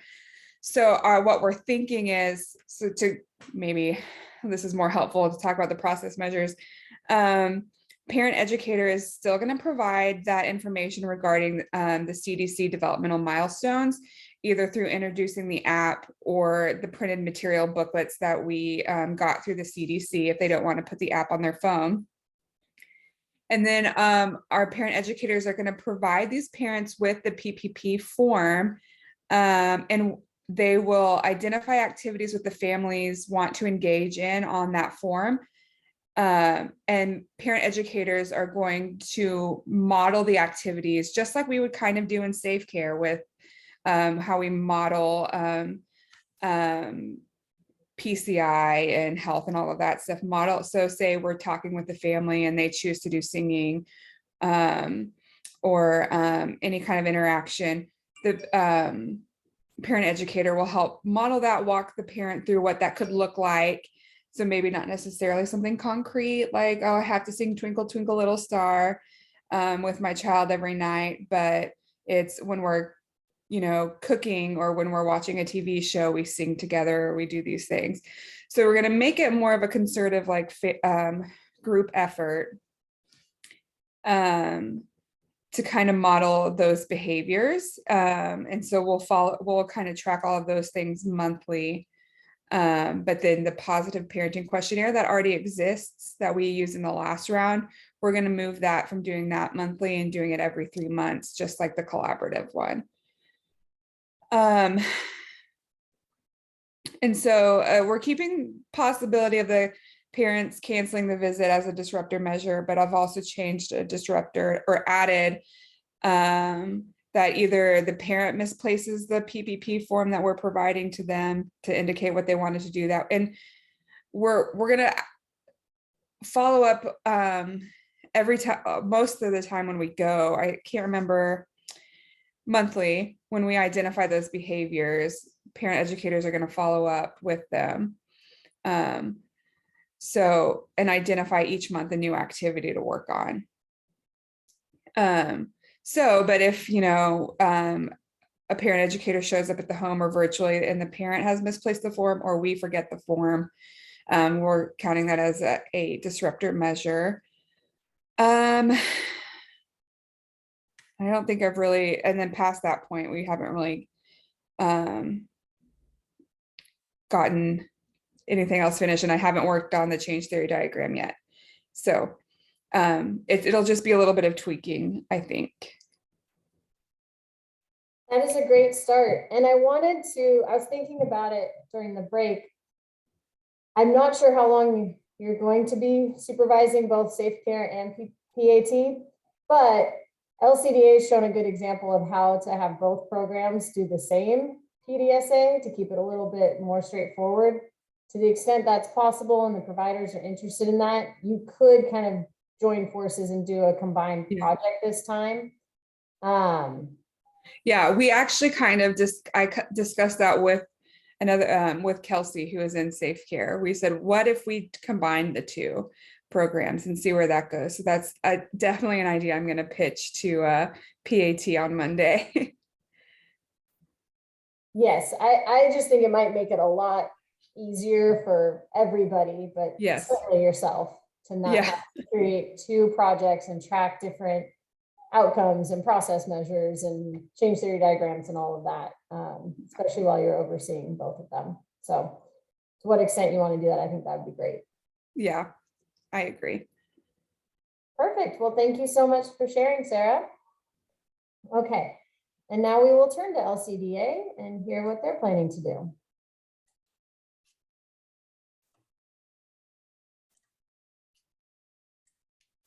Can you see it? Yeah. Our target is still in the increased development monitoring and promotion. The topic, though, is completely different from the ones that they have presented. We're going to do the referrals to community services. We'll increase family involvement in child development. We'll start February 1st, 2022, and then in June. Why we selected this change? Just to follow up with the referrals done after an ASQ delay. Starting February 1st, all families enroll in P18 Safe Care with a child with developmental concerns in the ASQ, SQSCs will be referred to services, and at least 20% of them will follow up with the referral given. We still might change this percentage. We weren't that sure about the percentage because a lot of the blood blocks that we see is more not necessarily the family not wanting to follow up with a referral, but the PCP is not available. They think, well, no, let's just wait until he's 36 months, or there's not a service available in the place that you're referring to, et cetera, et cetera. So we might change that, or we might just stick with the same thing. The weekly outcome will be a referral tracking form. That's going to be checking the lifespan of that referral done. The process measure will be our ASQSCs administered to the families. Disruptors, the parents not following up with the referral, or no PCP appointments to follow up with the referral. We might choose a third one. Prediction, just a parent will follow up with the referrals and will understand more clearly why the referral was needed and the importance to follow up with the referral done. Some of the tasks just to complete the ASQSCs as needed.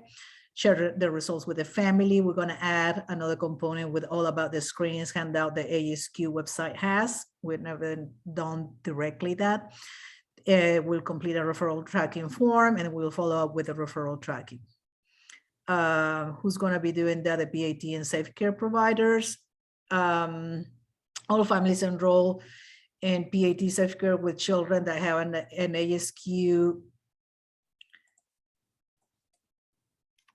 ASQSC administering this PDSA, and or also an active family that has had a developmental concern and were referred to services.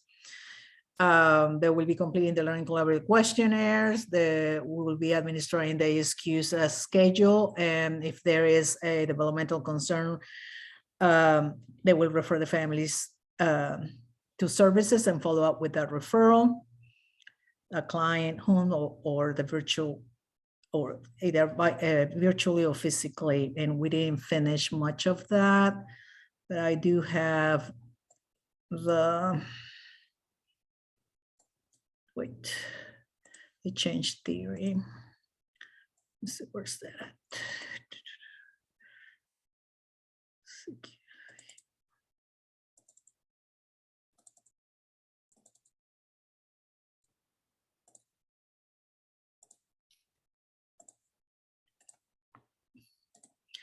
So we'll administer ASQSCs, possible disruptors if the cancellation of the home visit.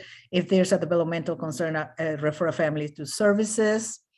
If another disruptor, if the parent does not follow up with a referral, we'll do the follow-up with the referral in the referral tracking form.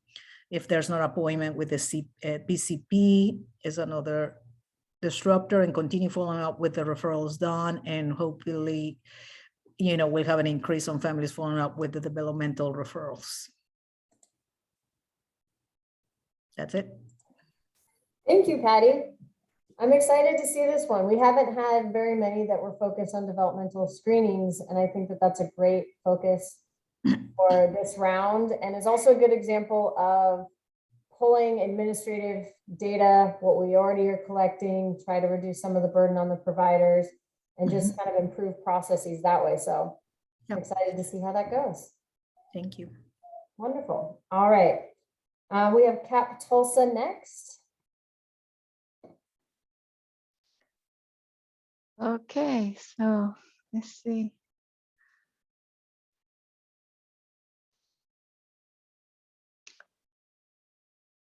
Sorry, I can't find. We should be here.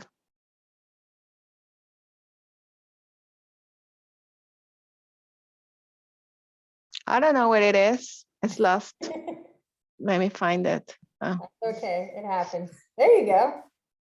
I know that was there because I was working on it a few seconds ago. So this is what I have until now.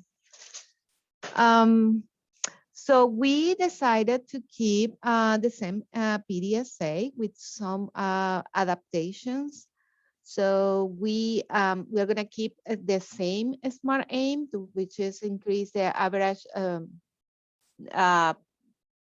positive parenting practice activities, increase it by 10% and increase the average of number of days with positive parenting practices by 10%. So we are gonna keep the same. Our outcome will be, our weekly outcome will be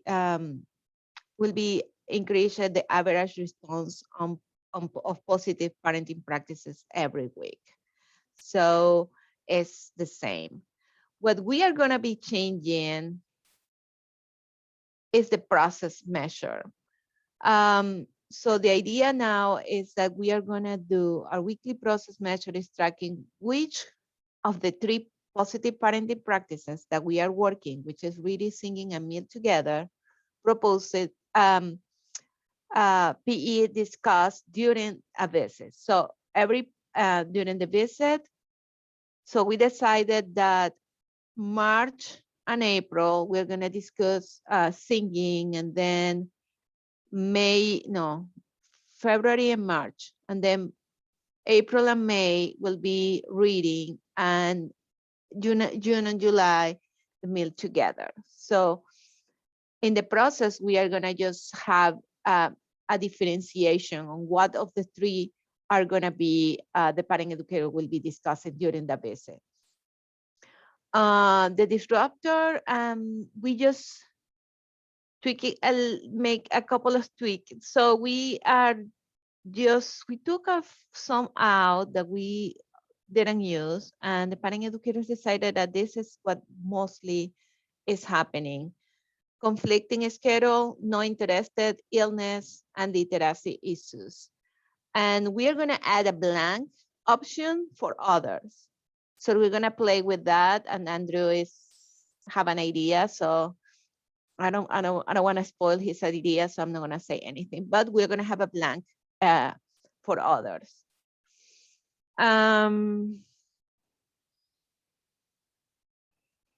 The prediction will be that the frequency of families doing the parenting practice activities will increase by 10%. At the end of July, we keep the same materials, but we are adding now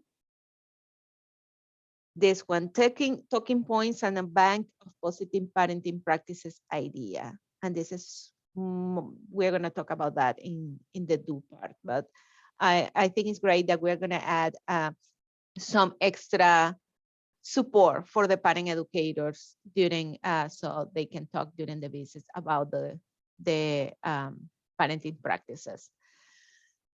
So the same parents or families, I think this is going to be the same. This is going to be the same. What is going to be changing a little bit is the do part. So I kind of like focus more in this part. So parent educators will introduce the PDSAs to the families. That didn't change, that happened last time, and encourage families to do the activities between visits. Then program will distribute the posters to the new families, because we have new families that don't have the poster yet. So we're gonna probably in the next drive-through event, we're gonna try to give those posters. Parent educators encourage parents to use the poster to make notes as needed. So we want them to use, it's a laminated, and we have the dry eraser. So we want them to mark the time that they did the activities, or check mark the activities they did. parent educators will focus in one activity every 2 months, and that was what I say before. So we're gonna focus 2 months in each activity, and we are gonna try to, support the parent educators, trying to get, handouts and extra activities during those 2 months related to that. During the visits, parent educators reviewed the talking points and backed up ideas to help parents to include positive parenting practices in daily routines, including transition songs, makeup stories, pointing, describing, like try to give them some other ideas on how they can include those activities into the daily routine instead of like making time to do the activities. So that's the twist that we want to give.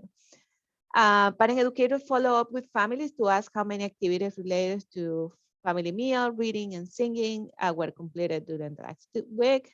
Parent educators review with parents, bank of idea when the parents don't complete the activity. So, and that's the idea why we are going to have those talking points and the extra bank of idea. Because if the parent educator talk to the parent and they say, no, I didn't have time, I can't do it, whatever. So they can say, hey, but this is something that you can do that you don't need extra time. You can include it. So we want to have those talking points for them. And we are planning on doing 3 group connections to promote each one of those. So like in February, probably if we say that we're going to do the singing, so we're going to have a group connection related to singing, and maybe have some of those, the parent educators singing those transition songs that they can include in the daily routine, that they kind of like, these are the songs that we're talking about, and where maybe if we can find, I think that probably the parent educators can, just sing the song, but we also can, give the maybe a link or where they can get the songs in their own language, for example. And then the same in February, March. In April, we'll be doing one for reading, and then in June, well, I'm sorry, for reading, yes. And then for July, I think June and July, we decided to leave a family meal at the end, because maybe we can do like the eating in the porch idea, like maybe a picnic, and maybe we were already like parent educators were giving ideas, and maybe something that we can do if we are still virtual, maybe do something, with the family, and a cooking idea, or everybody doing, their own meal time, but we're connected in some way virtually. And I think that's what I did. And then and this is can you see the diagram? Okay, so I just made, it's the same that before. I just made some changes. The family received the poster, and here family parent educator discuss the positive parenting practices with the family, and I add this: parent educators provide ideas to include the parenting practices on daily routines. And I just updated the obstacles for not doing the visits for the ones that we pick now. I think that's all. Great, thank you so much. I would say, I think that's a great idea. I really like focusing in on those 3 activities and having them separated out in time so that you have different emphases at each month. For putting together your bank, I do think Talking is Teaching, those resources that I just showed a few minutes ago, they have a lot of content, and it's not necessarily the case that you need to give those handouts to parents, but you could jot some of the ideas down from those worksheets to include in your bank. We used to have those bags and distributed to our families, but now that they are given into the schools, they don't want us to ask for the bags, to request the bags. So we need to go back to that and see what's happening. But yeah, those are great. Those are great. Yeah, wonderful. All right. And last group that we have is C1. Not sure who wants to be the spokesperson. Michelle, are you gonna cover it? Sure, I'm Okay. fine with that. Let me share my screen. Okay, so bear with us. We have been out of CQI for a little while and are kind of slow to start here. So we are looking at the increasing family involvement in child development as our primary driver. We want to make family involvement in child development as part of their daily routine. So that's why we picked this change. Our SMART aim, we're still kind of tweaking a little bit, but beginning late March, C1 Tulsa will increase family involvement in child development 10% by providing the Talking as Teaching Diapering Literacy activity to clients with children aged 3 months and older. We are going to try to create some touch point in ETO for measuring that. And then the process measure would be the diapering is literacy handout to families with children that are 3 months and older. Some of our disruptors were language availability of the handout or literacy level of the parent. Also, those that are under 3 months would not get the intervention. That's pretty much as far as we've gotten so far. We do plan to meet again here soon as a group and get this completed out. That is a great start. And actually, if you want to stop sharing, I'll pull up the diapering handout just so that people can see and get that as a reference as well. It's from the Talking is Teaching, and there is a diaper time, and there's a math tip sheet and also a literacy tip sheet. And it talks about when you're changing your child's diaper, how can you incorporate more language? So describing what you see, singing together, having them add up the clothes that they're wearing. And then it has some songs. Some of them are more math oriented, some are more literacy oriented. And so it's just trying to, like we've been talking about throughout the day, how do you incorporate language? How do you incorporate singing? How do you incorporate reading, math into the activities you're already doing with your child? This is one of the handouts that it looked like was only in English, not in Spanish. So we were talking about trying to find ways to get it translated. If that's the case for any of the materials that your programs want to use, please talk to us. We do have a number of members on our team who are able to help with translation from English to Spanish anyway. And some of the other programs are using similar materials and they've already translated, or there might be additional resources that we can pull in to try and get materials translated. As a reminder, what we are also trying to do going forward is in ETO, already for the Learning Collaborative Touchpoint, all those questions are in English and in Spanish. So those are already set. For your PDSA Touchpoint specifically, we will translate as to the best we can. So if you want to have your questions in English and Spanish, we can put both options there. If there's a third or additional language you want, to the extent that we can help you with that, we'd love to. If you also are able to translate and just provide it to us. What we want to make sure is that it's an additional burden on the part of the provider, if everything's in English, to have to translate those questions in the moment to families and then back translate while trying to answer things. So to the extent that we can already have all the content in the language that the family is doing the home visit in, the better. So please let us know if there's anything we can do to support around translations or getting materials into the languages of your families. Okay, and it looks like, Ariane, yes, if you scroll up, looks like Lisa in the chat put the link. So it is talkingisteaching.org. And if you go to talkingisteaching.org, they have a resources page.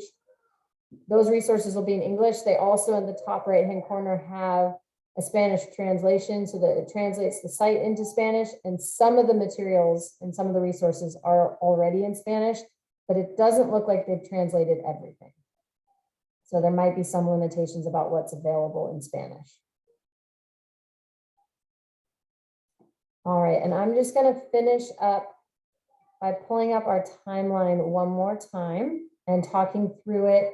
Now that we have gone through the beginning stages of putting the PDSAs together, the idea is over the next week or two, we would like you to finish that PDSA template, finish the change theory diagram, and send it to us.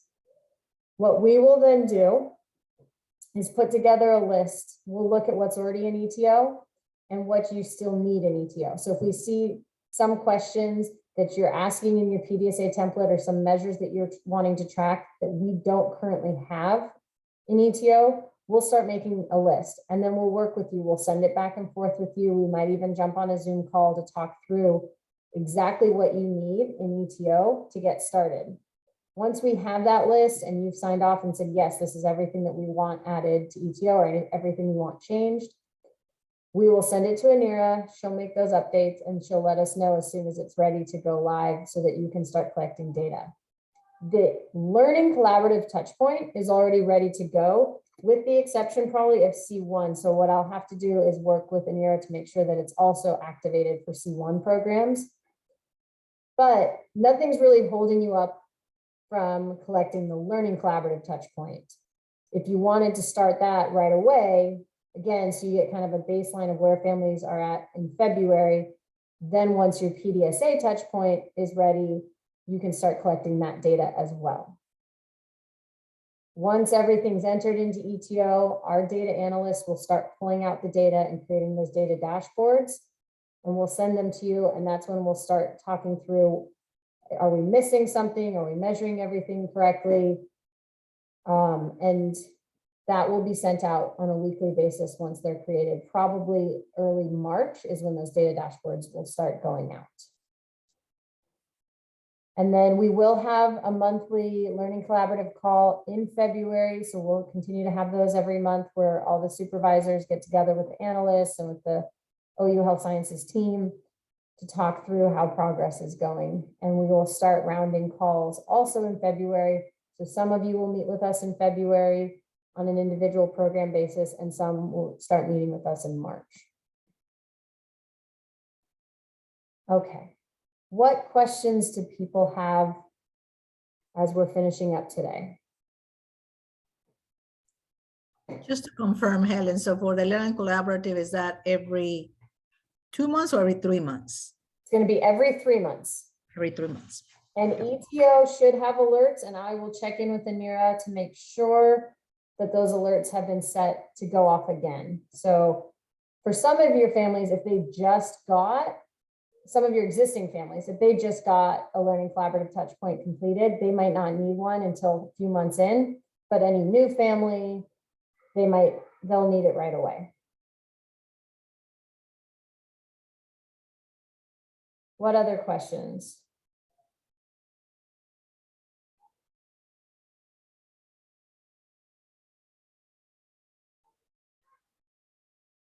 I don't know if you can hear my 3-year-old downstairs, but she's really having some fun with her imaginative play. I'm not sure how well that sound translates. Anything else that would be helpful to talk through?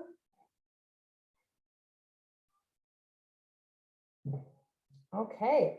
Well, I appreciate everyone hanging in. I know it's a long day, but you all did great. Very excited about your progress and the new projects that you're going to be taking on. We will be checking in with you over the next couple of weeks to make sure everyone is set to launch data collection and get their projects going. I know that some programs wanted to start in early February, so we will do our best to make sure that you're able to get started right away. If you need anything in the meantime, please contact us and let us know how we can support you. I know there have been a lot of changes with some programs recently.